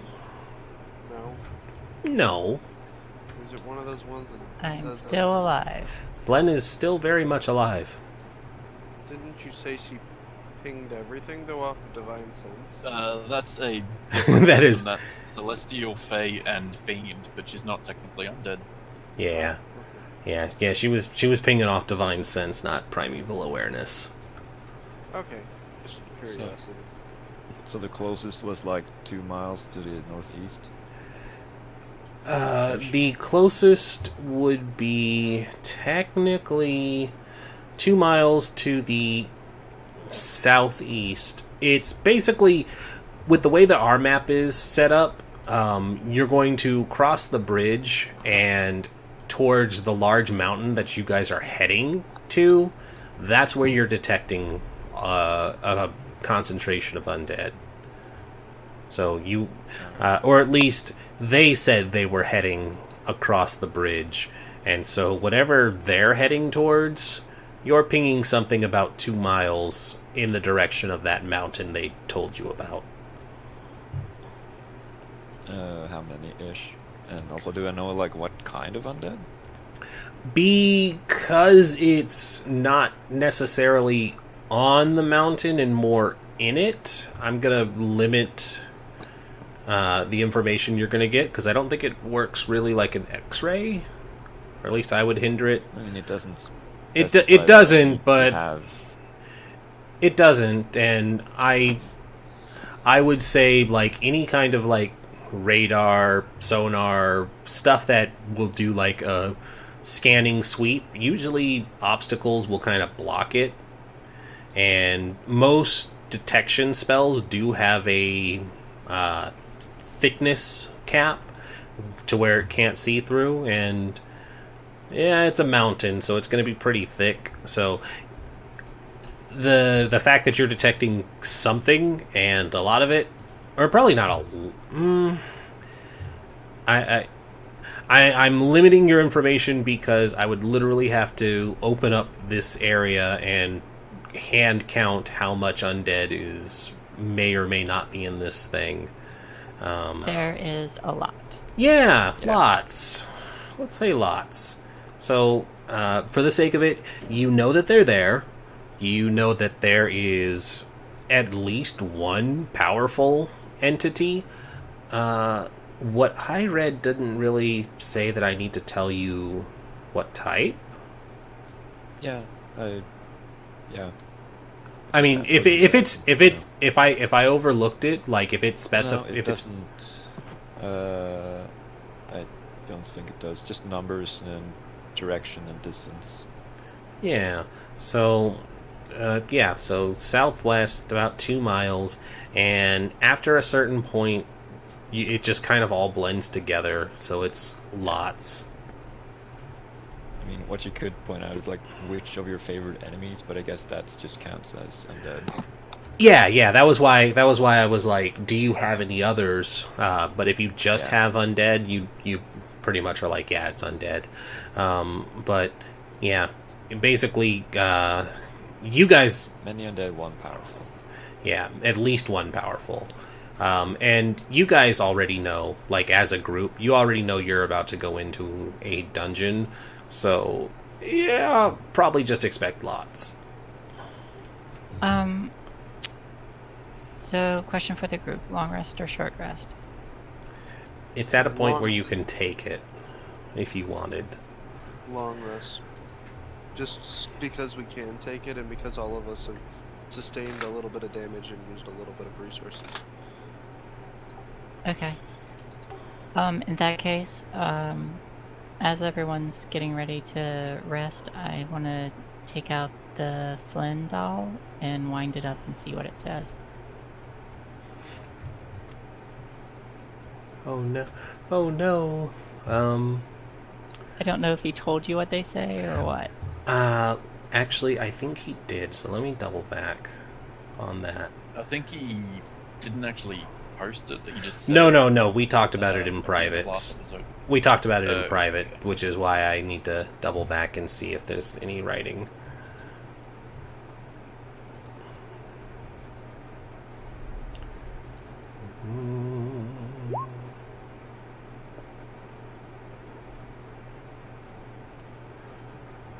It's good.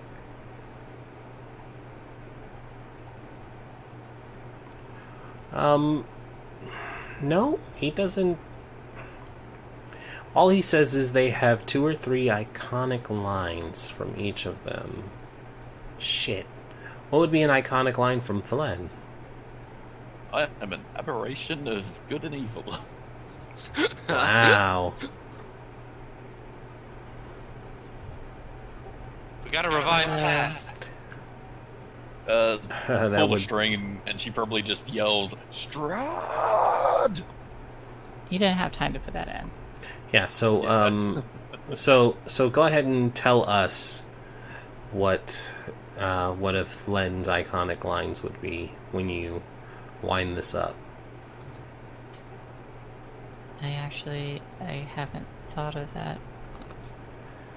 And What so do I it, say a lot? so all right. So for everybody and for our new person, you see Flynn take out this mechanical toy that looks like it would be her, minus the weird looking eyes and minus the skeletal wings.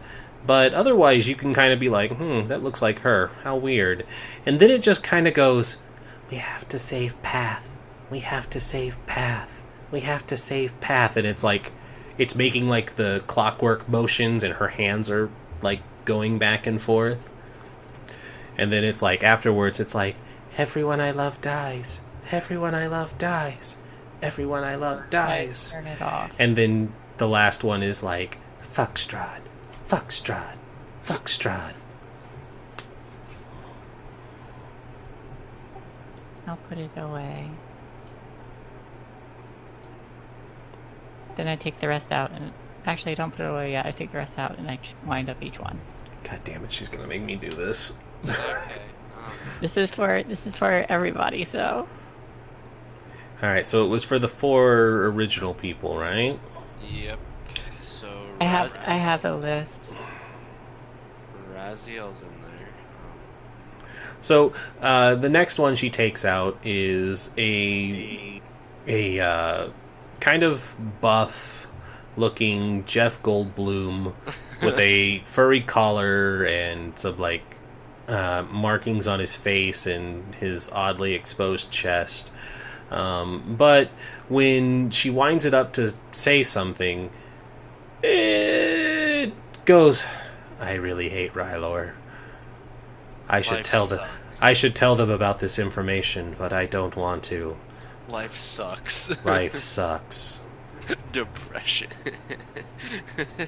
Overall emo. Just emo in general. Yeah, it looks like it's a doll that belongs in Hot Topic.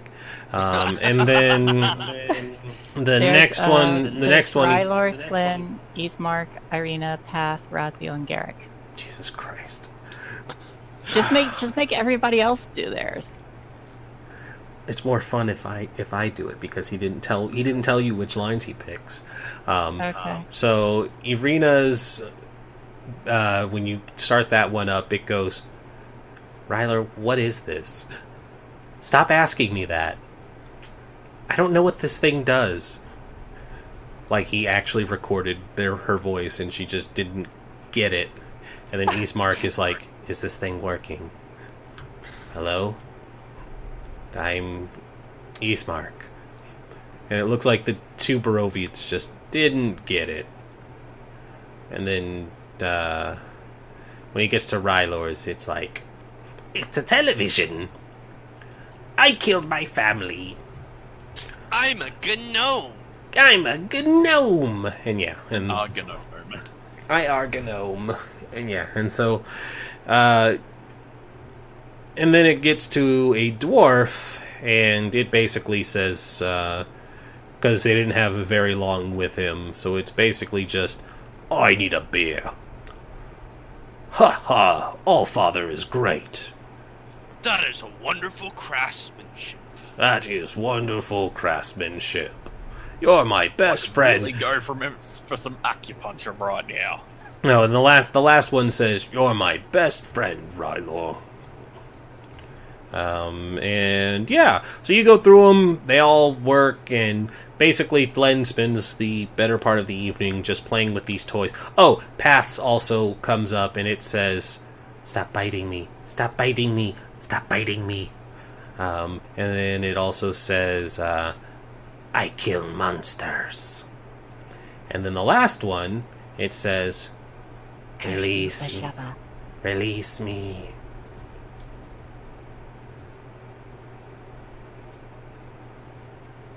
Okay, I put them away. Should have totally sent me those lines and I could have done them in the voice. It's true. Yeah, Ren wouldn't let us. I wanted to have fun too. Sorry. I just get to sit here and talk in my normal voice the whole time. Alright. Yeah, you don't get to play those characters. They're dead. Yeah, they're dead. You don't get a life with them anymore. So, you all settle down. Go ahead. Well, Ryder, you're the best gnome I ever met. He was the And then only I'll follow gnome up we with- ever met. Yeah, and then I I'll think curl that up with speaks Eastmark and Irina volumes for warm. about the gnomes you knew before him. But had Glenn ever met any gnomes before him? Ryder was the only one that stood out.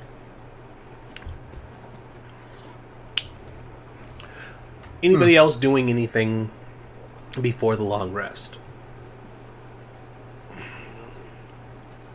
I suppose Sir Gregory's just, like, I grabbed a spare piece of wood or something and is just whittling. Until sleep claims him. Now that you finally get your fucking woodcarver's tools back. Mm-hmm. It is covered in a strange bloody sap.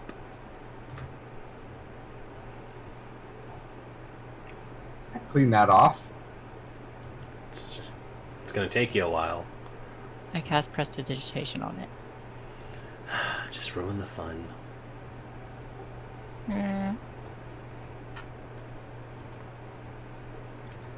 Alright, so sleep finds everybody.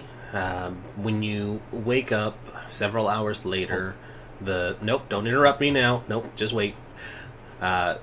Sleep finds you all. Once you wake up several hours later, the logs had burned down to ashes and a low, smoldering cinder. The light, what little light shines in Barovia, has started to peek through into the windows, helping rouse anybody else. The elf, who of course only has to do this for 4 hours, had been up well before you guys, and had likely taken the time to keep watch.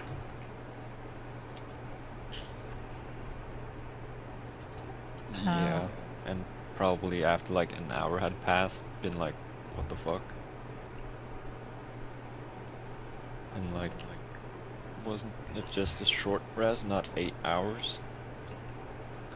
Yeah, nobody did communicate with him. Yep, so when you come down, you see of course Gregor's doing his wood carvings, because he probably didn't go right away, and he's like, oh yeah, they decided to just stay asleep.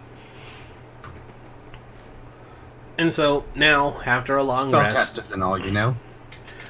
You do notice something else while you're out keeping watch, though, Anun. There is a large bird in the early morning that kind of sails from the... sorry, I gotta remember which direction. From the western mountain, the one closest to you, towards the eastern one. And it just seems to kind of make a pass over the river and then just keep going. But it's kind of unusual to see a gigantic bird do so. Yeah.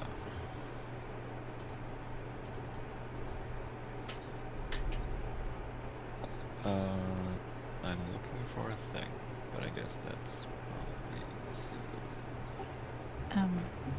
When I wake up, I kind of move to a corner and face away from everyone as I eat bones.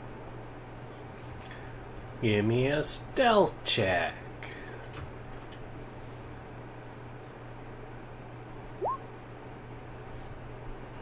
Anybody's passive beat a 19 that's in the room.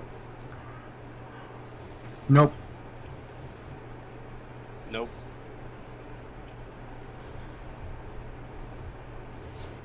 Cool. Glenn, you're able to eat in peace without anybody noticing you chew on bones. Okay. Ash wakes up and pulls out a black book that is black leather book that is tightly bounded on its bound edge, and opens it up and starts reading it. The pages look wet and tattered and look a little old, but they still seem readable from a distance, but no one seems to be able to make out the language on the paper. Without trying, of course. Would I recognize that rock as a beast? Yes, you would. You would also recognize that it was a rock. Anun would hail it. Like, give it a wave. Okay. As in trying to beckon it over. Sure. By also using primeval awareness. The top part-ish. Beginning at 3rd level, your mastery of Ranger lore allows you to establish powerful link to... to compare with good beasts. Okay, cool. I won't finish reading it, thanks.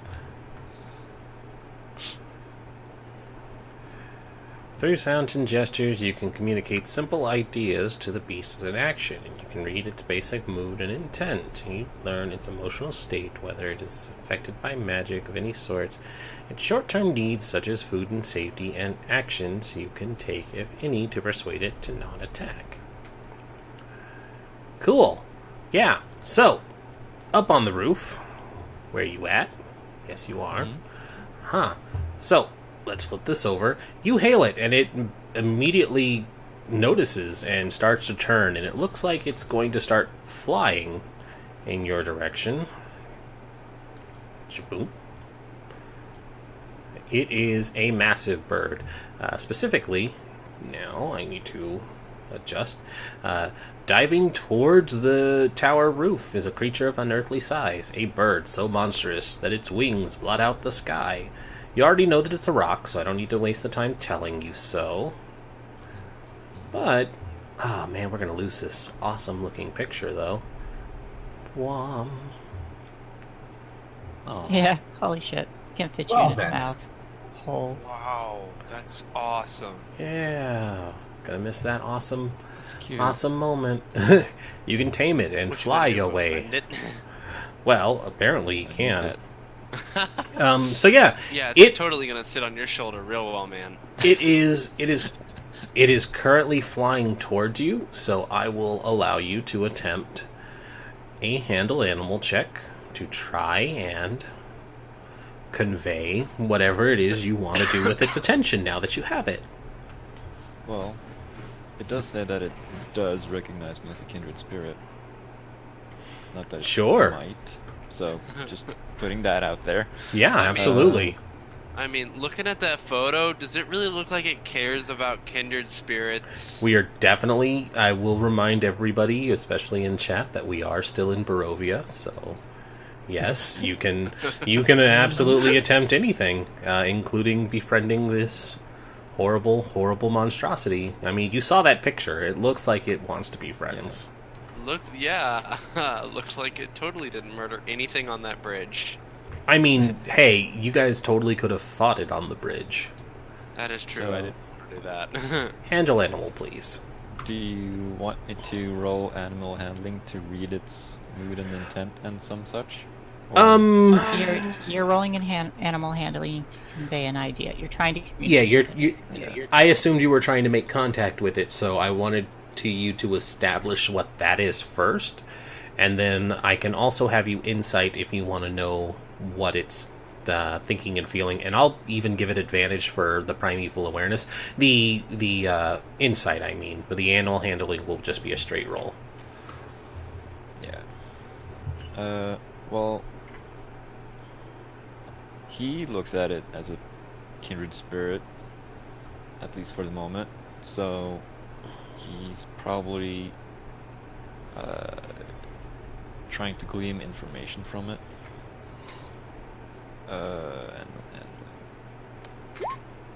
Bleh. Okay, give me that insight as well to try and discern how it's feeling at the moment. Yoshi. Excellent. With your senses, you can tell that it is currently in a hunting pattern, and it looked like it might have been out trying to catch its breakfast, and when you caught its attention, you looked very appetizing. So it is currently on its way towards you. So, I will need an initiative roll from you. Cool. Hey, Remember we when did. I said I was dying? Yeah, we did joke that you were only going to be here for one session. That's initiative. Can we hear the bird's wings? Like, because it seems pretty low. We'll hear the screaming, don't worry. Yeah, you'll hear the screaming, but you all I mean- made it sound like you were keeping busy with morning routine stuff. And Well, from I'm- where I can see you, you're currently not in a position where you can see that window. Okay, I was just thinking about the sound of a large bird, like wingspan. Oh, it hasn't screeched its way towards him yet. Wow. Okay, we are both on I roll am today. I am by a window. Do I notice it? Nope, because your window is facing the wrong direction. You would need to be at Yep, just eat this buttons. window. And yes, you are currently stuffing your face. So hey, your roll wasn't that terrible because apparently I rolled worse. Maybe you can run inside and, maybe get away. I mean, yeah, if you wanted to be a So- cowardly ranger. Man, It is your that turn bitch. though. It's coming right for you. Yeah. So the last part of that primeval awareness the actions I can take to persuade it to not attack? What might that be? You can attempt. Because it says I mean, I you will can. learn. I'll say you can use persuasion to try and do. You can do persuasion or animal handling, whichever is better for you. Just because of the way primeval awareness is working, like I'll say it'll extend to persuasion or even intimidate if you want to try and make yourself look bigger and try and scare it off. Though I'm not sure how much bigger you need to look to scare off a huge-sized creature, but you can attempt animal handling regularly, or because of the primeval awareness, intimidate or persuasion can also apply. Huh. Well, all of the others are +1, so... would that be my action then? Yes, it would. You would still have movement and a bonus action, but your main action would be taken up. Alright, I'll try to persuade it to not attack. I'm skinny. There are tastier people inside. Yeah,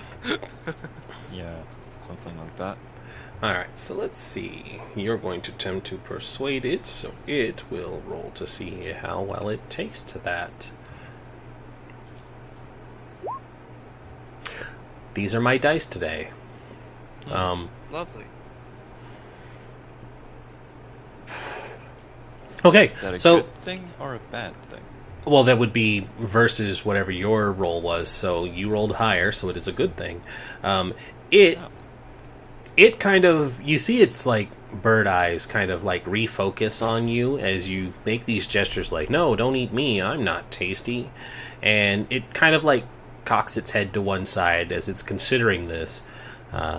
Is there anything else on your turn? Because it looks like it's taking what you're saying to heart, and it's like reevaluating whether or not you are worth eating.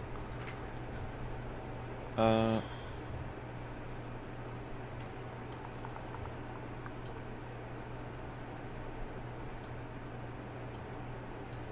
so I figured that it's hungry, technically. Yes, it's very hungry. It's out hunting.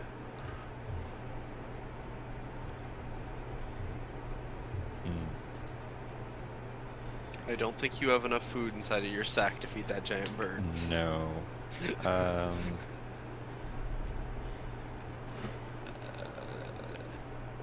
What do I want to know? Or do, I guess. You would still have your bonus and movement, so... But you're pretty confident that it's not going to try and eat you. Yeah. Plot twist. It's still hungry. That's true. Alright, what I'm trying to figure out, I guess, is like... if I could have it, like, not attack us later, and or what it might be hunting. Okay, do you want to spend your bonus action to just kind of pose this question to it then? Yeah, just kind of being like, hey, how are you doing? Any information to share? Alright, I'll treat that as Just the... in bird form. in bird form. Do you speak Sylvan? No. Okay, so you just make some caws at it. Okay. Alright, so I'll just say that if you're not trying to move away and trying to get its attention, I'll move it to its turn. So it comes in, and it lands. Boosh. And it just lands there, all majestic and bird-like. It perches on the ledge here. Does And the tower buckle? It perches on it. It perches on the ledge here, and yes, as a matter of fact, because it's not a heavy bird, but it's a pretty small tower, and you guys are on a ledge there. But when it lands, it's enough to shake the tower and rouse some suspicion from the people down below about what just landed on the roof. And you might even see some tail feathers and stuff hanging over the side. But this bird doesn't make any effort to try and eat you, and it just kind of like tilts its head and it like picks at its fur for a moment, and you can't really speak to it without speak with animals or anything, but conveying this information, it looks like it's not hostile towards you anymore, but it looks also like it's just keeping an eye out for anything it can eat, because while it's not going to eat you right now, its patience might run out quickly and it can change its mind. Yeah, can it kind of like try to like toss it a ration? Sure. What does your rations look like?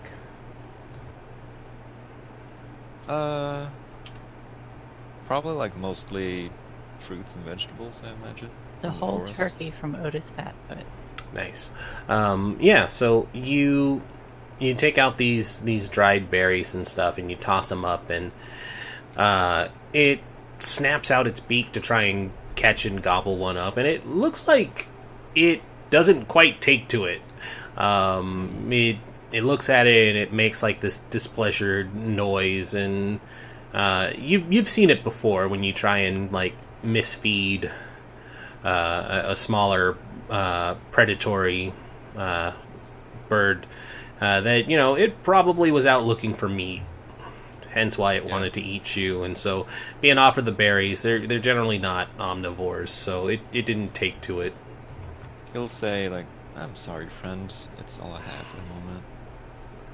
Okay. What's everybody down below doing? I'll pause up here to give them a chance to react to the obvious intrusion. If I see giant tail feathers from a giant bird, You do. I will take out my pocket bacon, since it's probably not appetizing to me anymore, which sucks.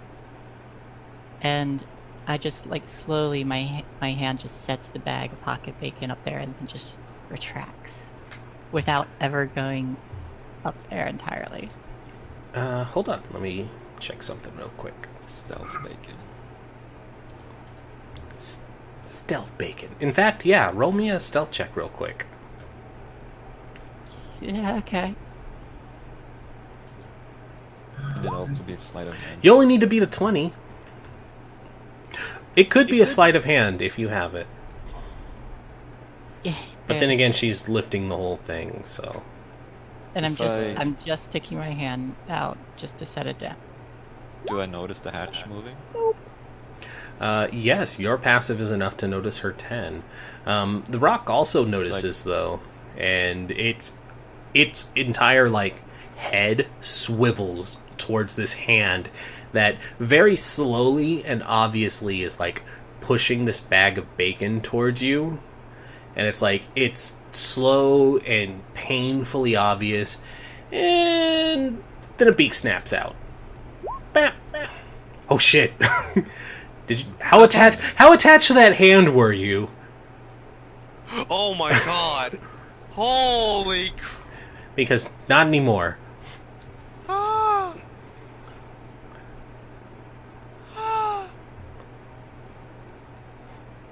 Not anymore.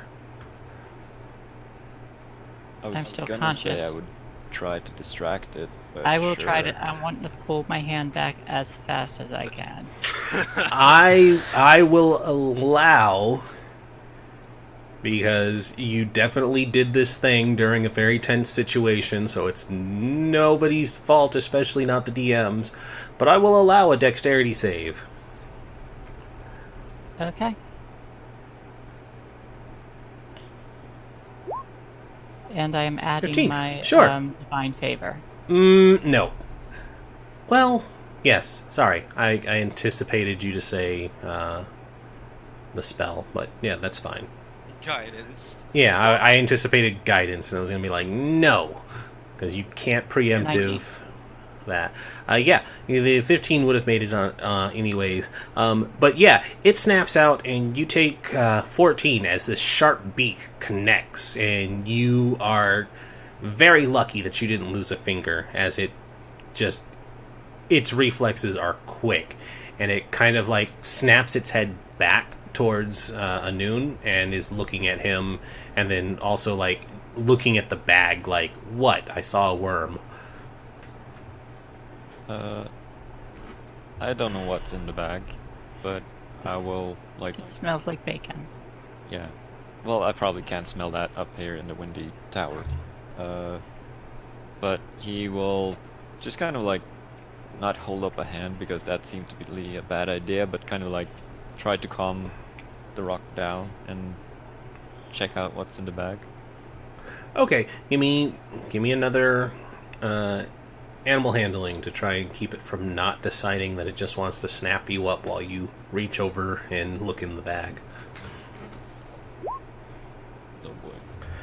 Oh, you were on fire today. Yeah, especially with that one. Oh, we lose all the surprise of how dangerous this thing is now, too. Alright, let's see if it can resist.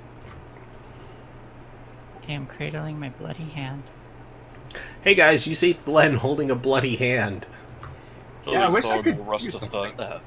I That's did just ask go what all the way everybody up else the had ladder, done, but yeah, she's at the top of the ladder. I literally cannot do anything because my roll 20 is being an asshole. I imagine I dropped back down.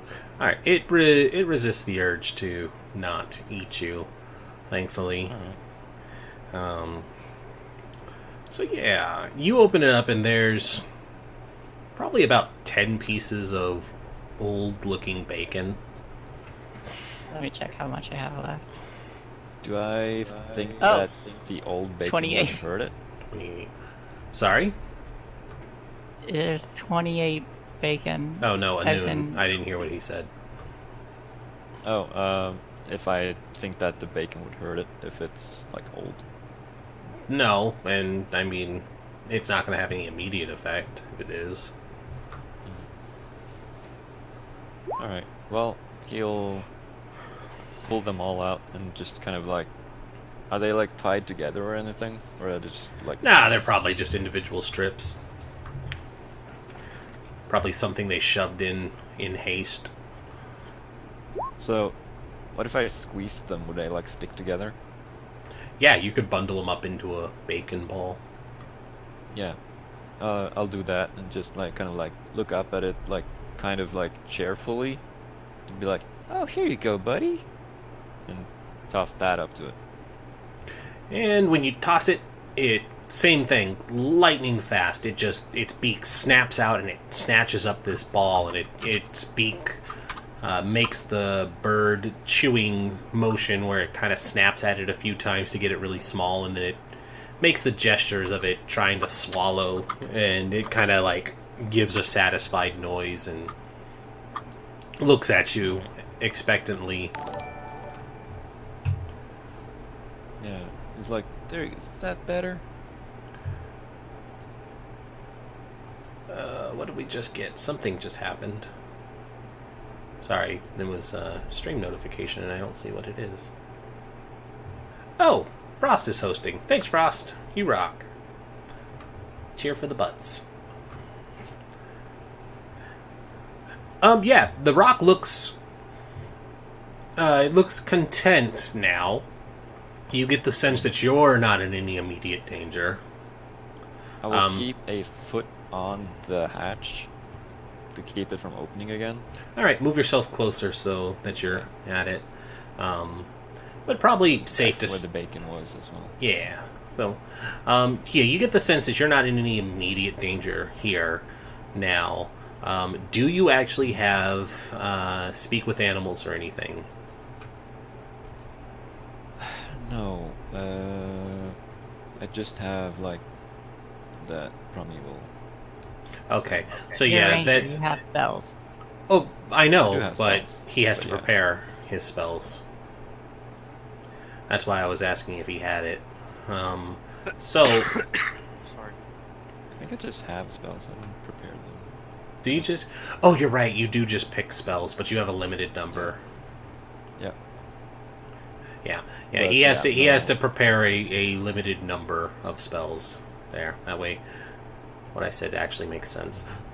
But no, looking at his sheet, he doesn't have those. So you're going to be very limited in your communication, but you get the sense that it's not hostile towards you anymore.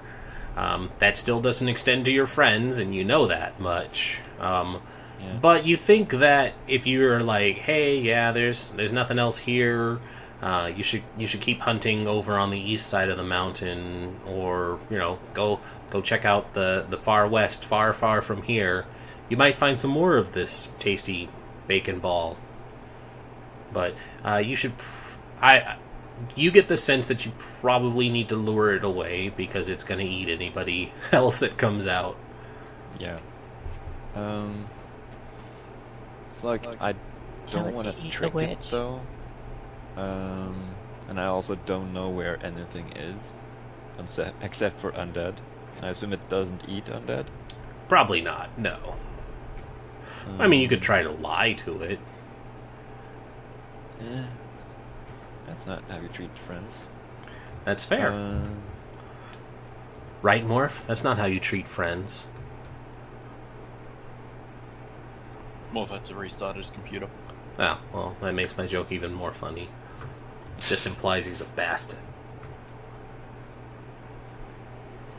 Yeah, I'll try to convey that, that's it for now. Might have more later.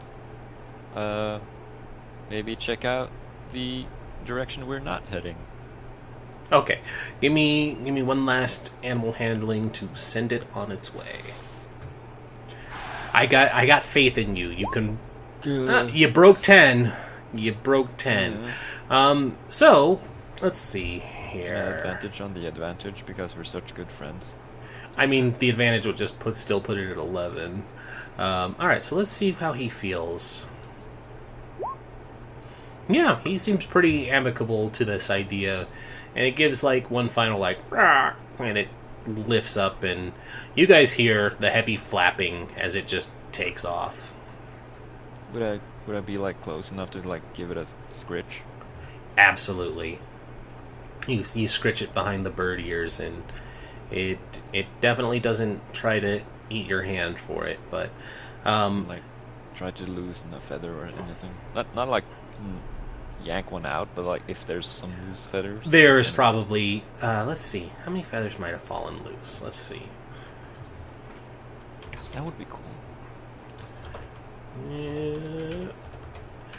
If my keyboard would work.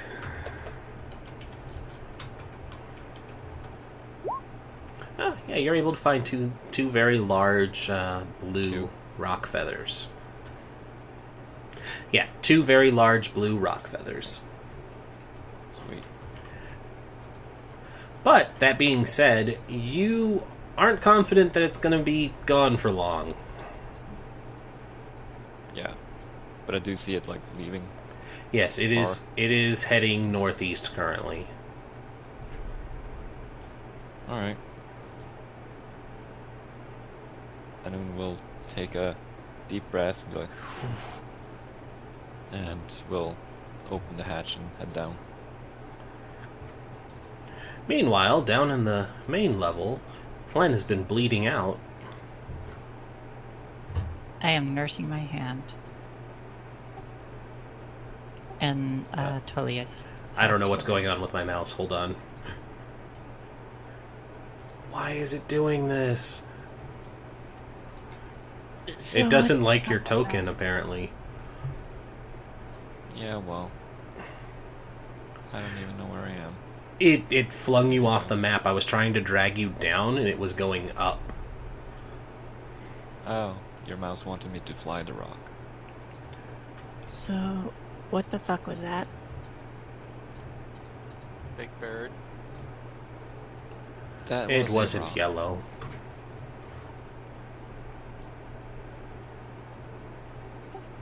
I just got that. I'm so slow. I'm so slow. God damn.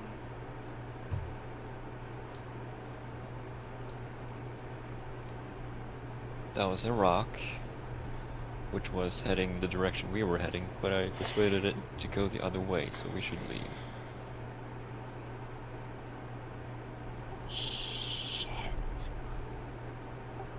And it's gone now? For now. It'll come back. This is probably its habitat, so, And yeah, it's we should go. addicted to bacon. Yeah, because someone decided to feed it bacon. And almost a finger. And almost a finger. Oh, almost the whole hand. Yeah. You're welcome, I saved your life. I think I had it under control, but thank you. I honestly expected combat from that, and I didn't realize how much damage its beak did, and I'm kind of glad you didn't try to fight it.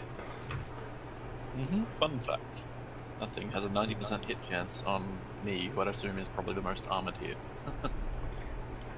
Fun fact, it also has 120 flight movement. It Oh, can great. catch Thlen if she tries to leave you.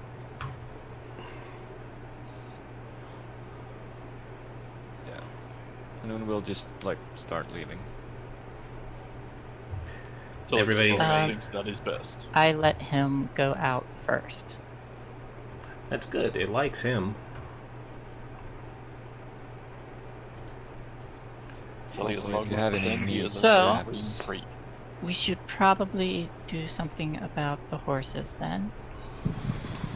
Ha ha ha. They're dead. I mean, no, it's a smart idea to do something about the horses, because you leave them out here. Yes, a giant bird might eat them. What you gonna do about the horses, Thlen? Just push them into the fire so they're pre-cooked?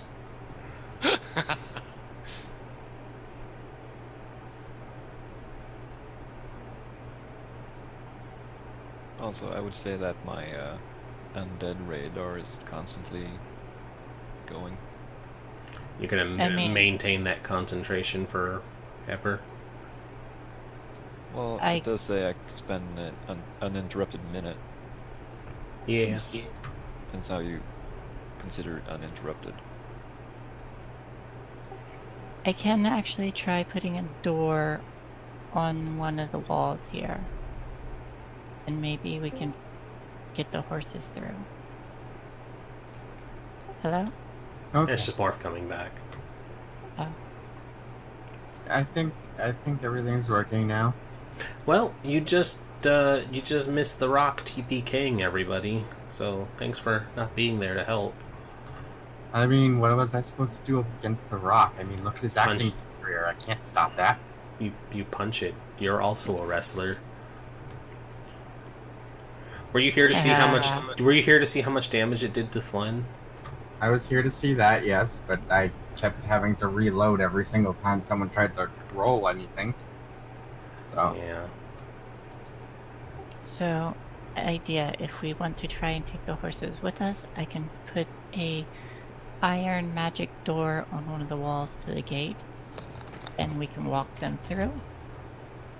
Or we can try to send them back on their way.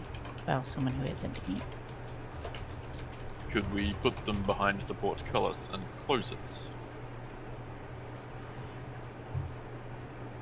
I didn't Yes. catch it. You want to lock them in there? That's an idea. Could also just, hope that the rock is satiated for now, and try to reach the Amber Temple before the session ends.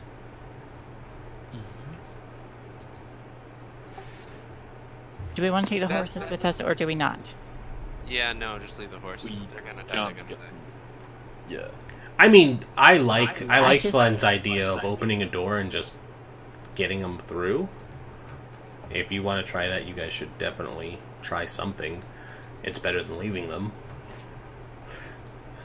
But I'm not a player, don't mind me. I mean, I just want to kind of get this going along, so I will I agree. I will go, I will make a door right here, and someone else can go get the horses because my How do animal you- handling's... How do you make a door? I take a patch off of the row of useful items, and I press it against the wall. And it's an iron door, so it should create an iron door.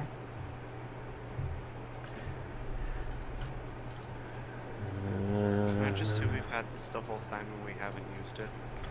Roll Checks out. Useful Rope of useful items. Okay, so.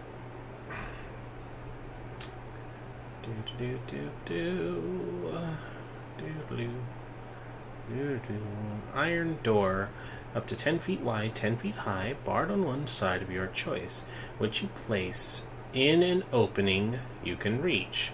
It conforms to fit the opening, attaching and hinging itself. So, Glenn, where's your opening? Oh. Alright, never mind. I guess I can't do it.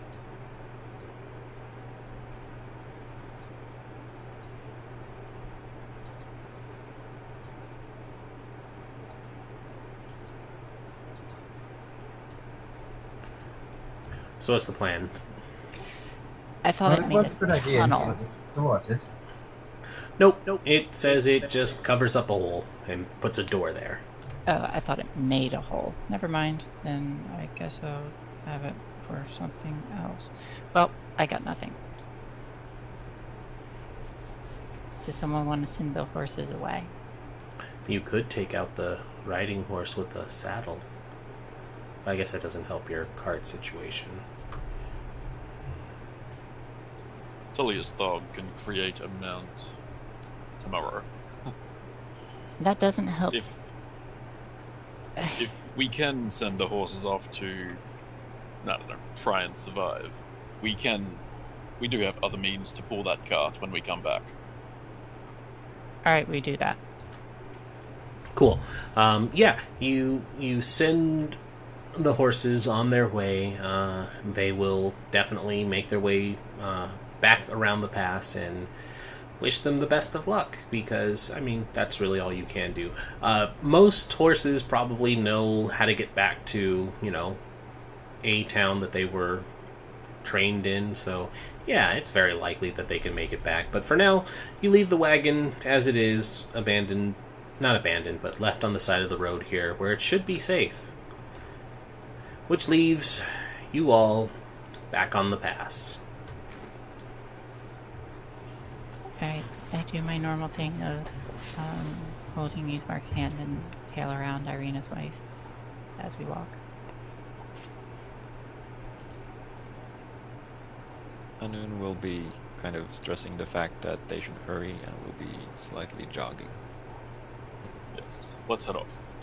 Okay, we'll follow. Jolly good. Alrighty, so for the sake of this, I will just move you all up myself.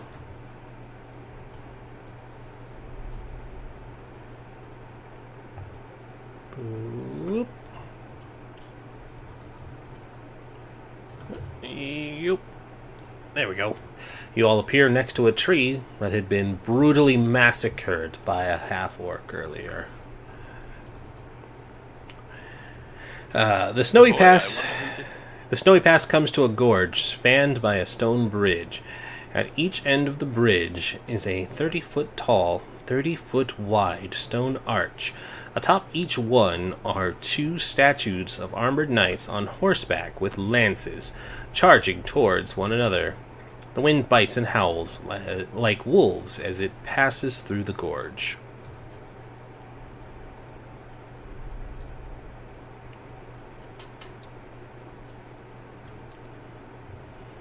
I am letting the ranger lead. The ranger will stop and kind of side-eye the sorcerers, or like magicians, whatever, to be like, alright, does this seem safe? None of the statues here have been safe, so... I'll take a look around and look for any dangers. Keep an eye and ear out for any threats. I will 19. the same. I'll keep a lookout for undead. I'm specifically looking for magical traps, though. So, should I roll Arcana or still Perception? Still perception. Okay. I'm blind. There it is. It's not that good. Apparently it is.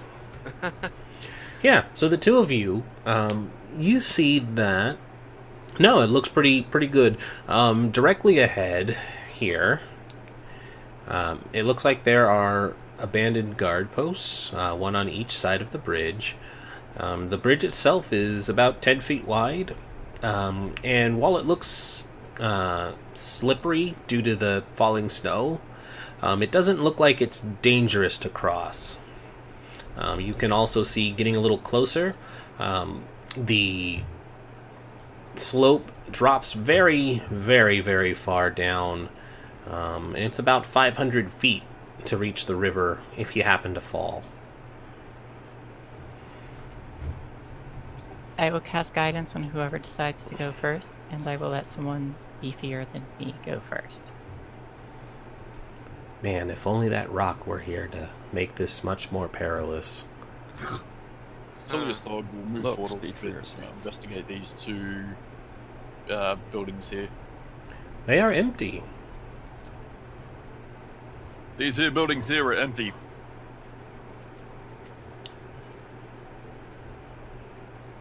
That's fine. I suppose we're just trying to cross the bridge. Yes. Cross the bridge. Well, I know you're run with players and bridge crossings, Rin. Well, Telius Thog has a suspicion that in order to cross this bridge properly, somebody's going to have to get down on all fours, and somebody else will have to climb onto their back and ride them across safely. Yeah, I mistook it for a different trial. Unfortunately, there's an odd number of you, so someone has to stay behind and die. Dibs seriously not though, someone who's not as squishy as me, please go first. I can cast Mage Armor myself and make myself less squishy. Okay, you can go first. I mean, I'd rather Tilius Thog go first, but I can do that. I will maintain guidance on Tullius Thog then. Tilius Thog will take a few steps forward to see how windy it is out here. Oh, sir, Sorry. it has never stopped being windy. And fucking tastic. Can I investigate the bridge? Is it icy or some such?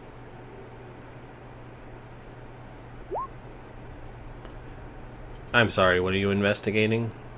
I'm looking at the bridge just to see if there's like ice across it at all. Like There is, but you get this. Maybe. You get the sense that it's safe enough to cross without having to worry, unless you do something silly like, get really close to here, or get really close to here. Where there's obvious holes and structural damage. But if you move at a reasonable pace that isn't stupid or dangerous, you should be fine. Yeah, Tilius Thog will, with one arm up on the, actually, how tall is the railing kind of thing? It's not.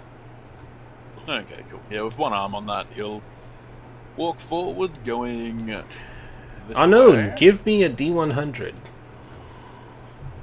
Cool.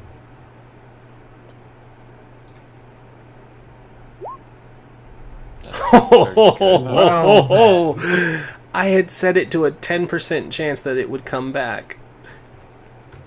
Okay, so, and I always put it on low. So, you hear the screech of your rock friend and the heavy flapping as it's turned around and decided that it really wants another crack at, and don't move, go back to where you were. It wants another crack at that tasty worm it had caught on the top of the thing, or just some more bacon. So everybody roll me initiative, because now you're gonna have to deal with the hungry rock. Oh man. Aren't there horses walking in its general direction? No, it is walking in the opposite direction. Oh, my initiative's great, guys. Look, You also need to make sure you have the thingy selected. I'll fix it. Don't reroll.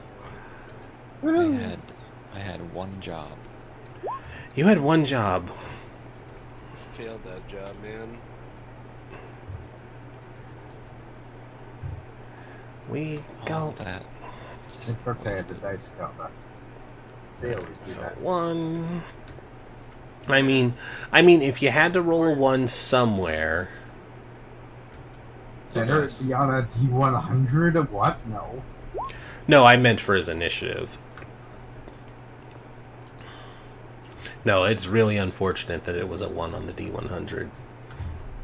Yeah, because this thing's probably gonna like murder us all. Anoon, you see your friend coming back, and he looks hungry. Oh, shucks. Everybody ready? I will. Well, like, what direction is it coming from? This direction. Oh, this thing can just No. span like the entire map within like a second. It's a big bird. It is a big bird with a big beak. You can probably make out its position from where you are, but you can see that it's making a beeline right for Telius Thog. How far away is it? Oh, not far. Not far 100 enough to feet. be. It's able to reach Delia's dog with its 120 feet movement speed. So I guess its intent is to eat the orc. It is going to eat the orc. Do I Very think much so. that diplomacy is out the window at this point? Yes. It wants to eat the orc. Oh boy. And you would have to spend 10 rounds to get your primeval awareness back up. Yeah, true, I guess. I got a 4, but it's fine. I am capable of casting haste. If someone wants haste on them, they have to get next to me. The person with the longbow. Probably the person with the longbow. And I can twin spell it, so there's that. Oh wait, I have range spells. This fight won't be that bad, right, guys? So it doesn't have a surprise round on us. Nope. It is your turn. Alright. Kind of hard to be surprised by something that big. Yeah. It is Uh, It's possible. also that loud. Still possible. I will use Hunter's Sense.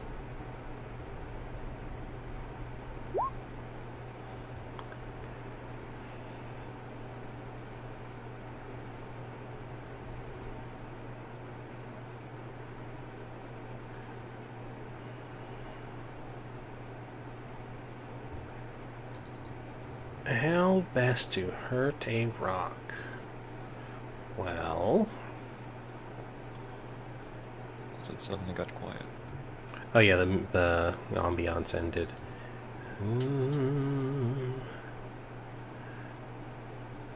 So you immediately learn whether the creature has any damage immunities. It is not immune to anything. It does not have any resistances, and it is not vulnerable to anything. You do know for a fact that it is a rock. It is not hidden from divination, so you sense that it has no damage, blah blah blah. We already went over that. Yeah. You don't gain any Nothing really good. helpful information, because, yeah, this gargantuan monstrosity, well, I guess it didn't actually apply to your thingy earlier, but it was more fun to RP that, so I don't care. It worked out. Yeah, it's listed as a monstrosity, but whatever. It was a cool moment for your character to be cool, so we'll leave it. You beat it with paper. Yeah. Yay. Yeah, it worked out. It was a great RP moment for you. But I can give you something. You know that it's really fast. It can move 120 feet on a normal movement. It also has keen perception, giving it advantage when it does so. You also know that it can make multi-attacks, so it is going to be very dangerous in close range. There's some helpful information, other than just telling you, no, you don't detect anything. Yeah, it's fast and wants to eat. Yep, but does it say what sort of action that is? Because if it doesn't, I just treat No. it as your action. So you still have a bonus Doesn't say if action it's and a an movement. Action or anything at all. Oh, yes it does, as an action. As an action. Does it? Yeah, Oh yeah. Third Oh, line. I'm sorry. Nope, I found it right as that was happening, so yeah, that's your action. You still have a bonus and a movement.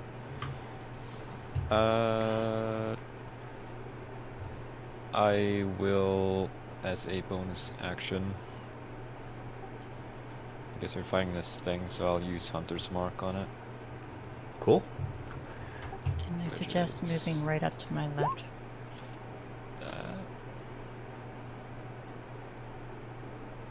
Like, I'm marking it, I'm not attacking it. Yep. You just put the hunter's mark on it, Like, so... for now, I'm Mhm. marking it.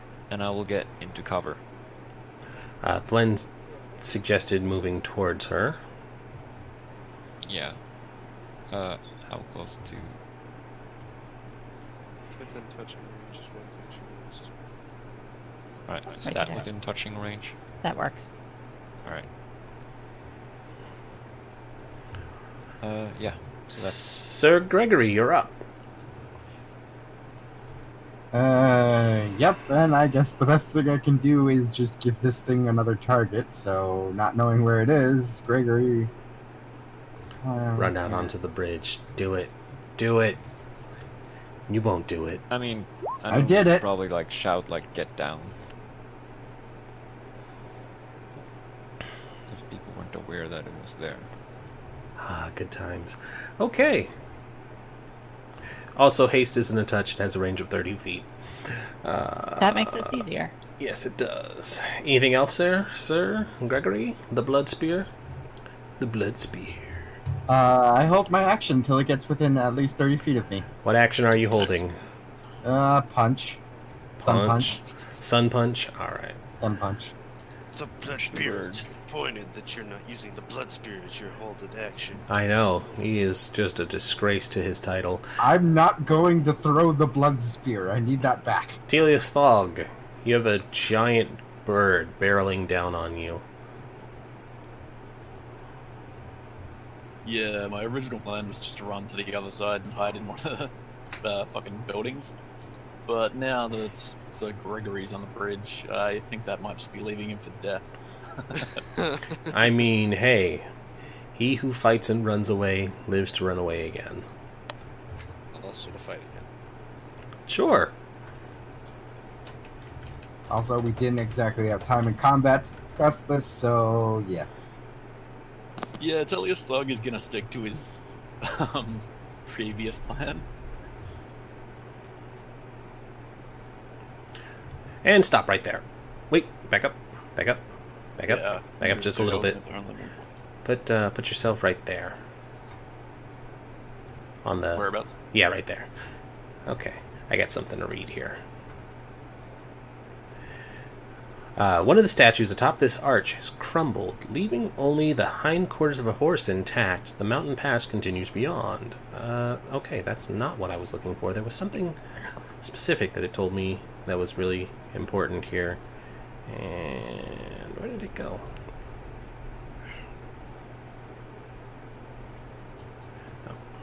Nope.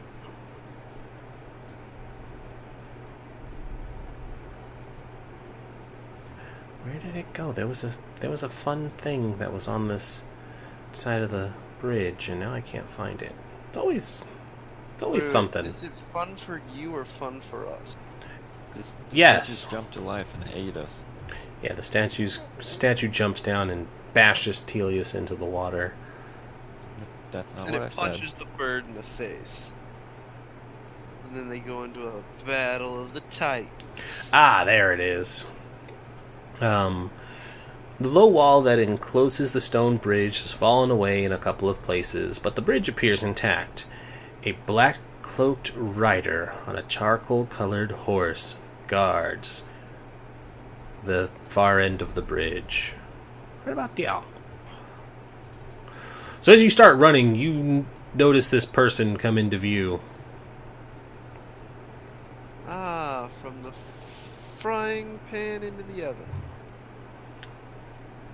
We're out of the oven into the frying pan. Which one do you want to go with? It's out of the frying pan into the fire.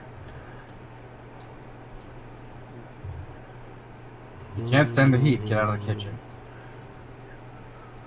I mean, I can't. Oh, not Strahd again. Go away. No one loves. Important question. Does Important the rock answer. see? Does the rock see that horse and want to eat it? You have no way of knowing that information. Okay. Telius Thog, you can continue your movement now that this important detail has been found by the DM who missed it at an earlier opportunity. Well, fucking good day. Jump into the water, last resort. You can do it. You're between a rock and a Strahd place.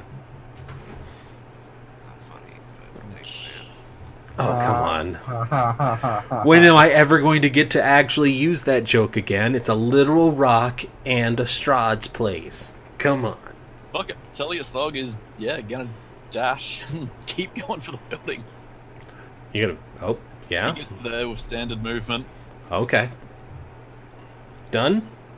Nope, you get there. Yeah? Would that pull an opportunity attack? No, but I'm just genuinely curious why that's the decision, charging straight for Strahd and then ducking into a room. Because I used a dash. I'm just No, actions. I'm just curious about the thought process. Okay. I think he figured it was safer by the vampire lord that's just playing with us than the rock that actually wants to eat him. Yeah, he's got a point. Yeah, I'm gonna, reasoning on that one. as the person who Is thought this one of your foul creatures? as the person who thought it was a better idea to try and stab the vampire, draining him over breaking the grapple, I'm going to call into question your sense of logic on. Seriously, let it die. I mean, I Fuck did. you. I did let it die. Flen's the one who keeps trying to bring him back. Anyways, alright, so... But yes, Telius Thog shouts, "Is this one of your foul creatures?" as he ducks into cover. You Sort of you don't get an answer. The rider and the horse just kind of stare at you. But that ends Telius Thog's turn. And with no Telius Thog to eat, it looks at its nearest target. It's Strahd. They fight. Technically, Strahd is the nearest target. It wasn't on that trajectory. You have to fly in accordance to actual movement. So, put your ruler where 30 feet would be for me, Morph. Because I'm dragging him out. I'm going to stop him where your 30 is. A little... There? Okay. 30 feet. Do your attack. What? How could you... Launch a light kick at him. How can you punch from that distance? Sun punch. 24 hits. Like I focus my key, it becomes solar energy, and I launch it from my fist. He is Dragon Ball. Ah, okay. So you're basically Iron Fist. Yeah, he is. That is much better because he doesn't actually get to Kamehameha Wave. He is Iron Fist. I didn't say Kamehameha. I said Hadouken. I know you didn't.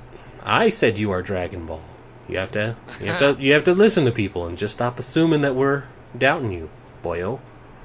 I hug the morph because I'm not actually. Lining to this. All you have to do to get some temporary hit points is kill Strahd. It's true. Yeah. Kill Strahd or kill the rock. Or start stabbing all your friends. I I mean, they're probably the easiest targets, maybe next to the Nightmare. The Nightmare seems like it would be the next thing on the hierarchy, then the Rock, then Strahd. I mean, if you So, really... I mean, you could feed the blood spear, just you lose a lot of friends very quickly. Alright, you throw the punch, it Yeah. lands, it keeps going. So it takes the 8 radiant, then it comes down on me. Yep. Oh, hi, Dwayne The Rock Johnson. Ha, ha, ha. I'm funny. Shut up. Stupid rock and its stupid little face. So, Didn't we already do this with my Earth Elemental? yeah, but this also applies. It's a rock. Fair. 1. So how fucked up am 2. I getting? Yes. You are grappled, sir. Yes. So... I am I'm grappled pretty and sure unconscious. So, 90... I think we're gonna die. 90 feet. Because I have, 7 hit points left after... You took a long rest. I know. I have a maximum of 38 hit points. Oh! He did 31 immediately. I still have 3 temps from the Blood Spear, because I don't think those fade. Nope. But that's still another 22 on top of the 31. So I just took 53 damage and only had a maximum of 40. It's in a single attack. Yeah. So I'm unconscious at the very least. Yeah, because because if say the first attack had been 31 and you only had 8 HP, then yeah, it could have killed you, but Oh yeah. because you're fine. So this is only 100 feet to get to you, Uh-huh. and now it's scooped you I up. see what you're getting at. It has scooped you up into its warm embrace. Oh, is 5, she gonna have it fly away with 10, him? Uh-huh. 15, Oh, yay, lovely. 20. That's as far as it gets. But it is now over. So this is what It is now over. Sir Gregory's gone into combat, immediately been grappled by something and dropped unconscious by it. And so it comes in, it pecks you, it claws you, it grabs you, it keeps going. It is now over the bridge, technically. And hey, if you were conscious, you would see how far down that drop is. Yep. Flynn! This I want me is... to make you conscious. If only the tank would stop running away. Here's the thing. Even if I'm conscious, the best thing I can do is make it an escape attempt, which And would then fall to drop your me. death. It wasn't as far as Rylor fell. It's like, honestly, unless you guys could somehow lure it back to the bridge, I'm dead. I am just gone. You cut your losses and run. Bacon. Bacon! Glenn! I angrily... I'm gonna cast Chill Touch from where I'm at and back into a corner. And I reach out and a skeletal hand just grabs onto it, tries to grab onto it, and just drain some life angrily from it. Okay. Alright. She is angry. You have healing word, right? Is that how you were going to get me up? Would you like me to? I could. Yes. I use I healing have word something. as well. I think.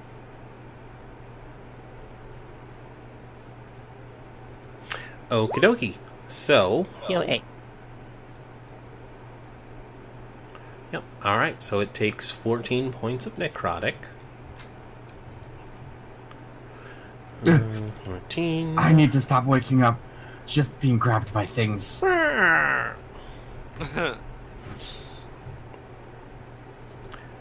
Yes, pretty bird. Ash, you're up. I'm gonna move 5 feet and then cast. I'm gonna activate my mantle of flame, and then I'm going to cast the spell Fireball because why not? Oh, you beautiful Seriously? child. Awesome, he cast it. So, Ooh. Gregory, I Ooh. need that reflex save for you too. Yup. You beautiful child, I love you. I don't have a vision yet. I made the save, but I still take half damage. You Yeah. take that 14 and you go down again. Glenn, how do you feel seeing not again. the immediate fireball? I'm wishing that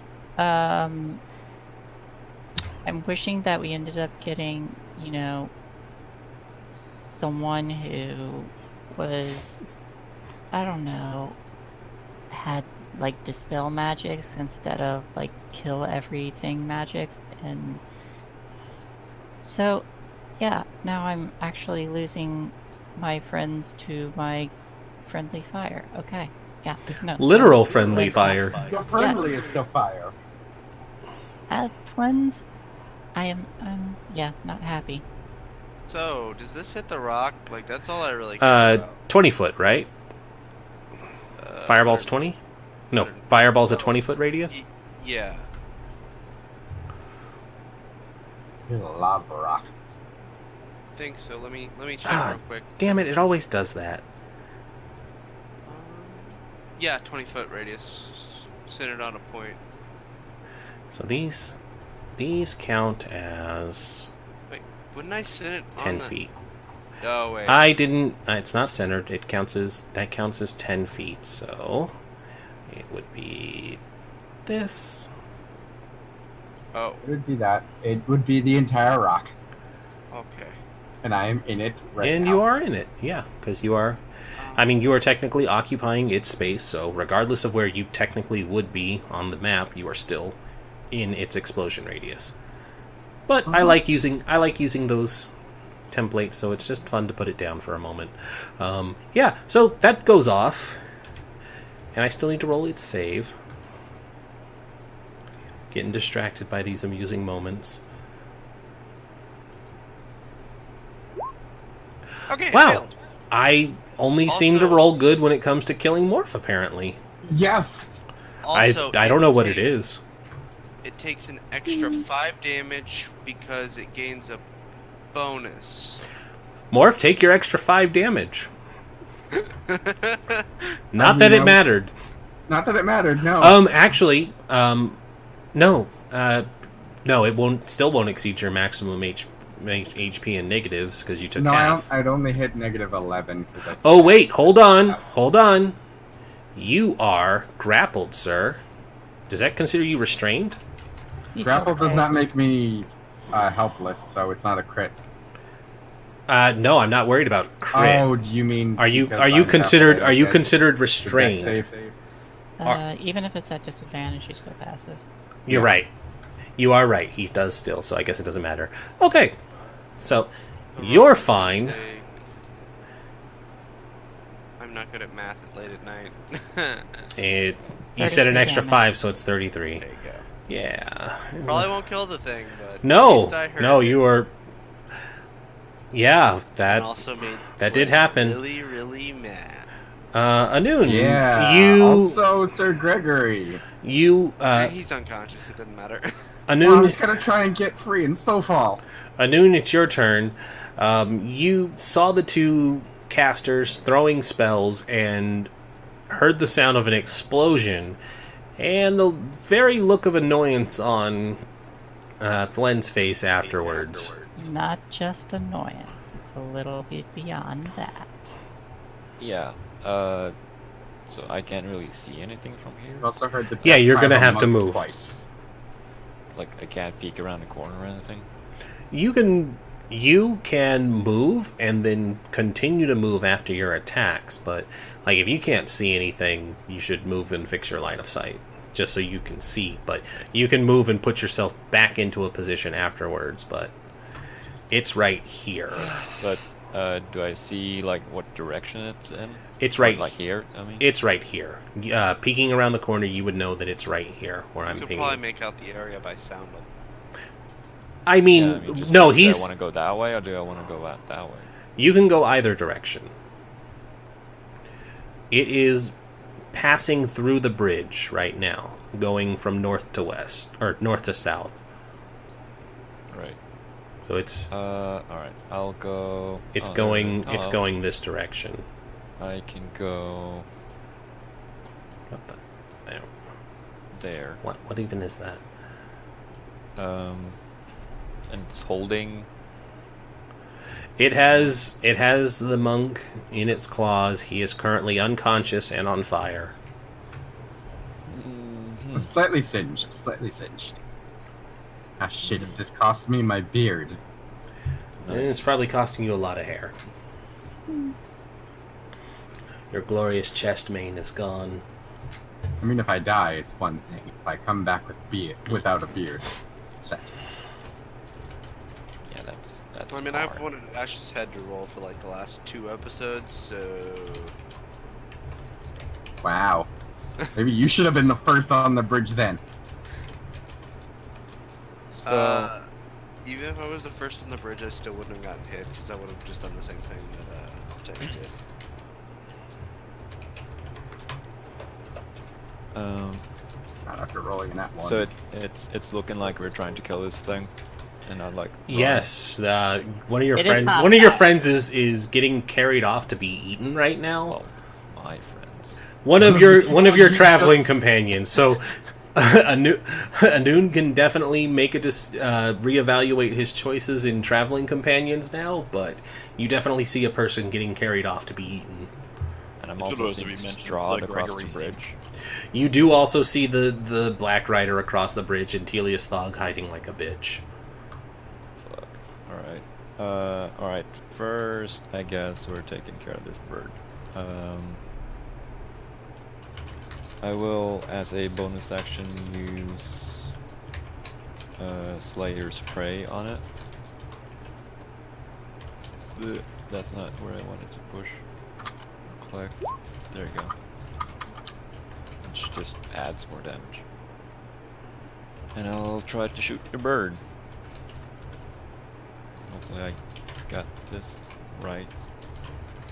And it's also hunter's marked, It is. just for the record. So I'll try to shoot it.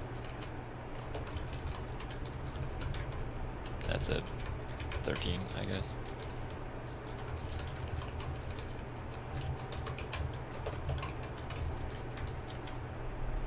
Uh, 13 will be a miss.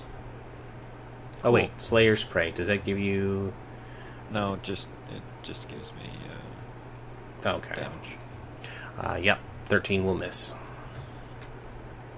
Okie dokie. I don't think Hunter's Mark gives advantage. No, it's extra damage as well. Yep. Right, well, that's my bonus action and action. So I guess I'll duck in here. Do you not get a second attack as a 5th I use level? my bonus action. No, when you use the attack. Your attack action, you get 2 attacks. Yeah. Don't I have to? Alright. Well, yeah, sure, I'll shoot You again. you should have You are a a. ranger. I do have extra attack. I just thought it was tied to. No, it's part of your attack action. This was the second shot. I'll try again.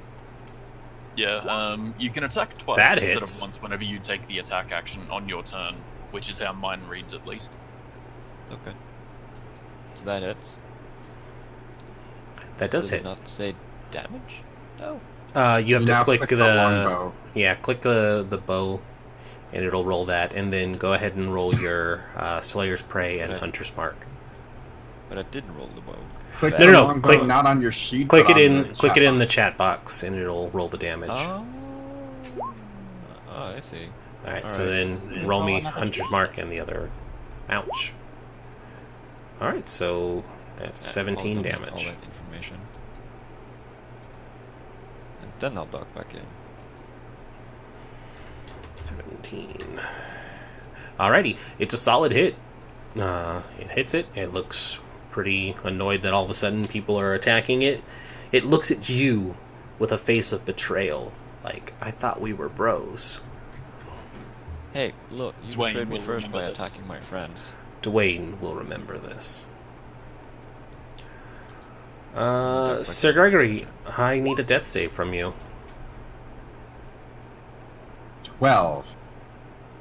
Okay. Sorry, remind me.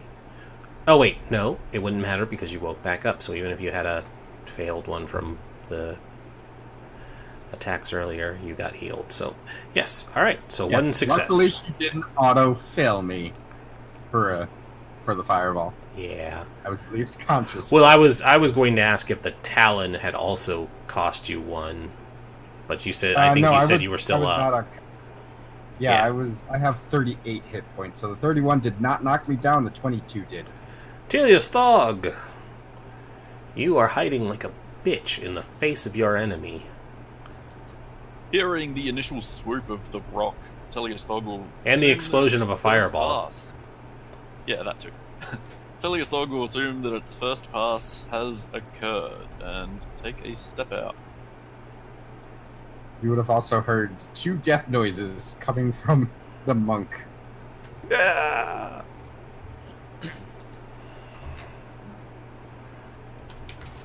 Then he will throw a javelin at disadvantage. The stupid screen. And that is not a fiery javelin, that's just a normal. 18 will hit.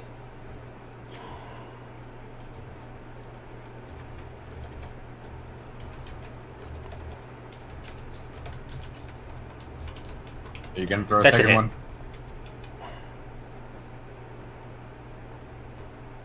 Next. He then backs into the corner. Sorry, I was just waiting for dickheads to move away with the lawnmower. You have extra You attack have too. 2 attacks as well. Yeah, but I only... Yeah, I guess I'll throw my last javelin. Fine. Hey, if we save the monk can make you more. A 19 and a 20, unfortunately. Yeah, that's not terrible. And still a 27. That hits. So, 19 damage.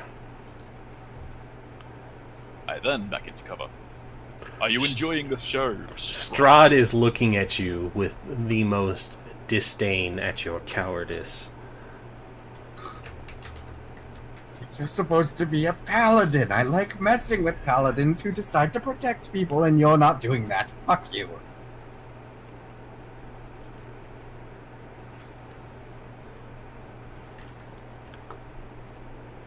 What the? What is under you, Strahd? What did you put under him? Is that the house? Nope, it's a rock. Oh. Rah! I'm also here. Rah! Boop.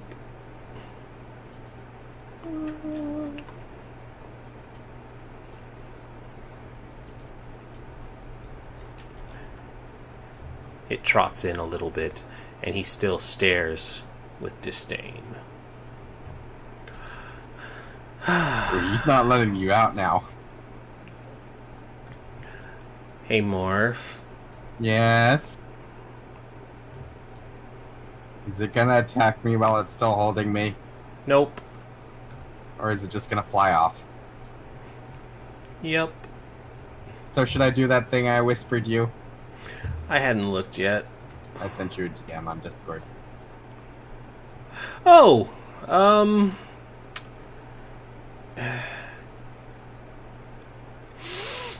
Yeah, I think so. Let's see here.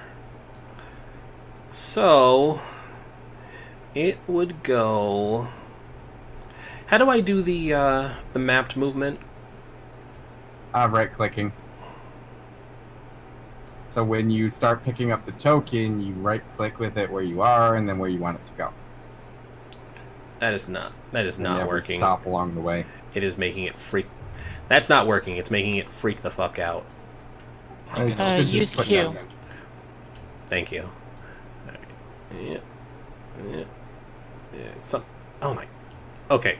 That didn't work either, because it was just like, oh, I don't know how to do this. So he was like, what? Here? Something like that? Sorry, it just got, like, wonky. He was like one up because I was right on the Talon's token. I think both were moving at the same time, though, so it might be... I don't know. Well, I'm not... Yeah, it might have been that, because it looked like it freaked out on me. So... Yep. Whatever.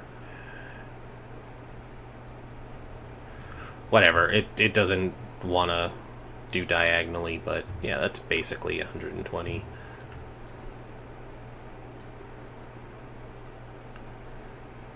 Well, maybe not. It's still got another 20 feet, I guess. But it freaking double moves, so it's gone.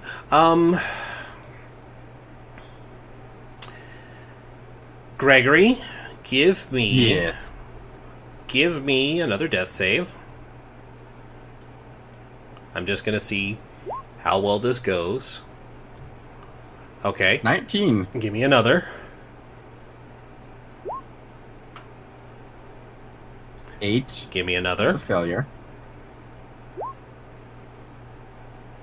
14. Okay. So you would wake up. You'll wake up in 3 rounds, and I'll let you know where you ended up. Okay, then. I just wanted to see if you died beforehand. So, Flynn, you see the bird fly the fuck away. It is now 120, 240 feet this way. Gone. Alright. With Gregory. Yeah, so I initially kind of run past Ashael, and as I do, like there's like, you know how it shows like everything slows down and like Give me a wisdom. characters kind of like meet. Give me a wisdom save real quick. Oh, this is the worst. My screen's got entirely gray, like I Oh, just entered Shadow Realm in World of Warcraft. Sorry, I put you on the GM layer. It's fine. It's fine. It's just everything just went gray, and I'm like, this is fitting. You hear as you're running by, "She's on the ledge. Do it. Do what must be done. Kill her. She betrayed you. Yes, kill her." And now you can choose to resist it or not. And you can choose to resist it or not. This is all in Flynn's head.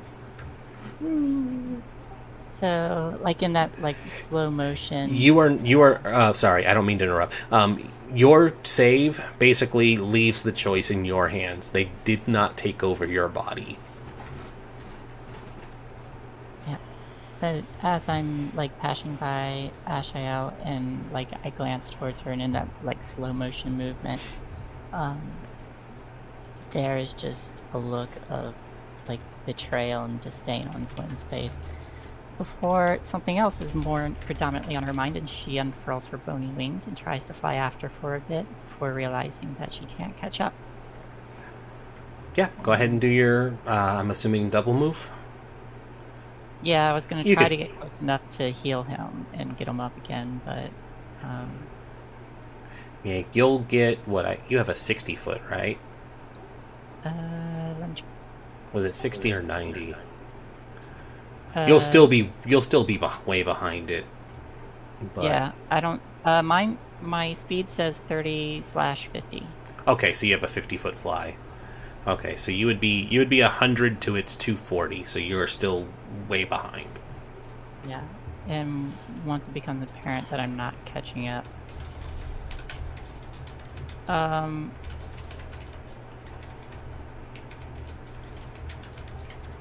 try to.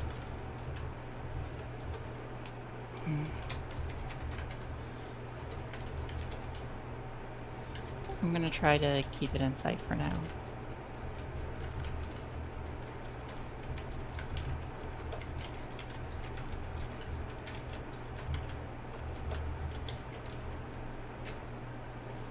Okie dokie, that's all? That's all I got. Ash, it's your turn. Gregory just got carried off by a giant bird.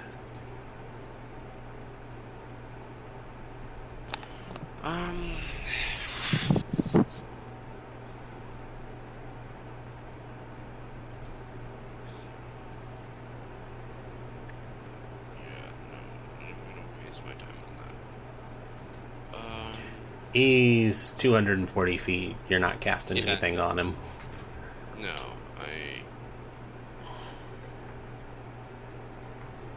Also got Strahd to contend with. Ha. Ha. Huh. But they still want to cross the bridge.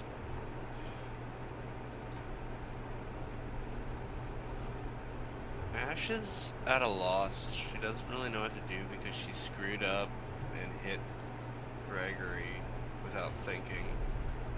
So she's just gonna stand there puzzled as to what to do this round. Anoon! You just saw your rock buddy fly away with a tasty morsel.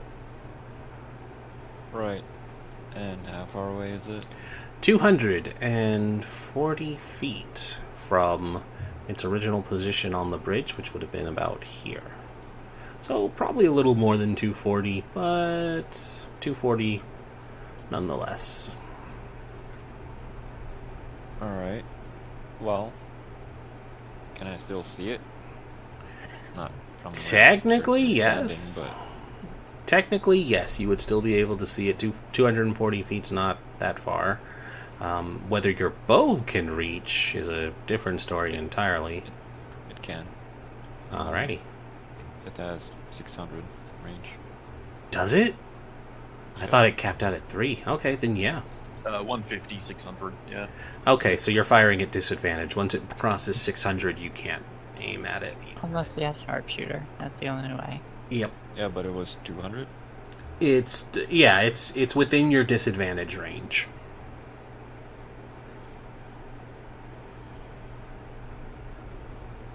Wait, what? Everything within 150 feet, that first bracket of your range, is yeah, a normal attack. Everything up to 600 is at disadvantage. Do you have the sharpshooter feat? No. And you're at disadvantage. Don't believe so. Well, if everyone else seems to be at a loss, then I'm not. Fled is flying for it. You also see this abomination skeleton girl flying after it. So you could choose to shoot her, but that probably won't go well either. But Yeah, she's flying after it. There's also this guy hanging out on the other end of the bridge where Telius Thog is hiding. Yeah. But he hasn't really made any moves. Do I He has not. believe he's real? That, sir, is an excellent question. But you're really far away, so it's kind of hard to tell. You can definitely roll me a wisdom save at disadvantage given the distance. Wisdom save? Yes.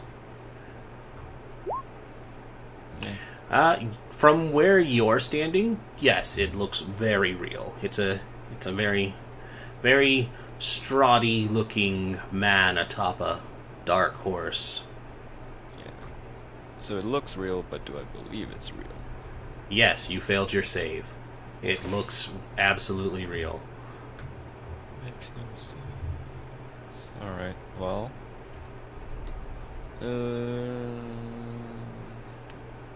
Just shoot him. Yeah, I'm just figuring out if I can put anything on him.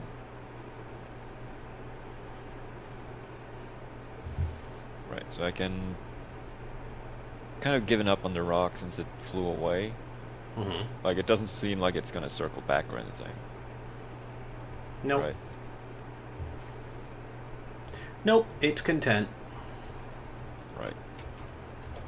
Okay, well, I can put Slayer's Prey on Strahd. Yep. And I guess...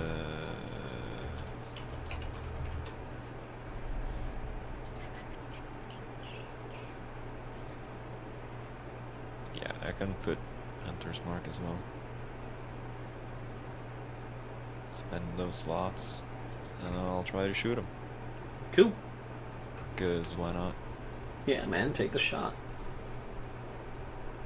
Also, is he undead? Yes. Well, you believe he's undead. But that's all you need. The belief. Yeah, okay. So, It is. That's all I you mean, need. You only need to like- believe it is. Like, if that hits him, That'll hit. then I would do that, and also +2 damage. 'Cause Telius I Thog, think- as this arrow flies and strikes Strahd where his stupid vampire face would be, you see, in a puff of smoke, it vanishes. Boop.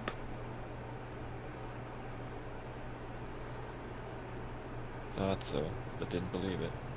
Well, you did believe it. I mean, it's speaking really low. You did believe it. You believed to achieve. Yeah. Alright, so Gregory makes his one save, so he is. Or one of his saves, so he is technically not dying yet. Telius Thog! Strahd's stupid face just imploded in a puff of smoke as an arrow passed through it. Figures. Fiddlesticks. Telius Thog will take a step out, have a up to here, have a gaze. Have a geese? Yeah, a gaze. Okay. And knowing that I can't actually do anything because I'm all out of javelins, I'll... Just take a moment to mourn for your lost son, bro. Yeah, I'll say a couple of prayers, I guess. Sweet. Dwayne has flown the coop.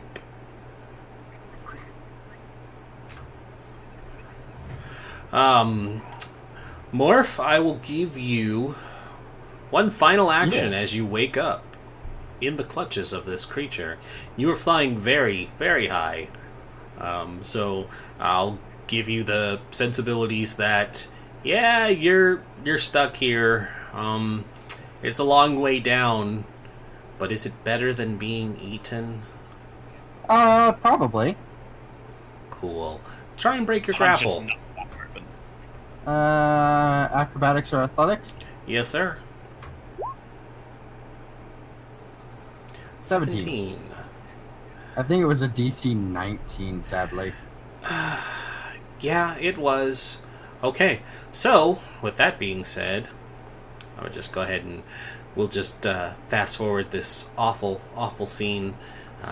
You're brought to a nest, and peck, peck, peck, and it just keeps eating you.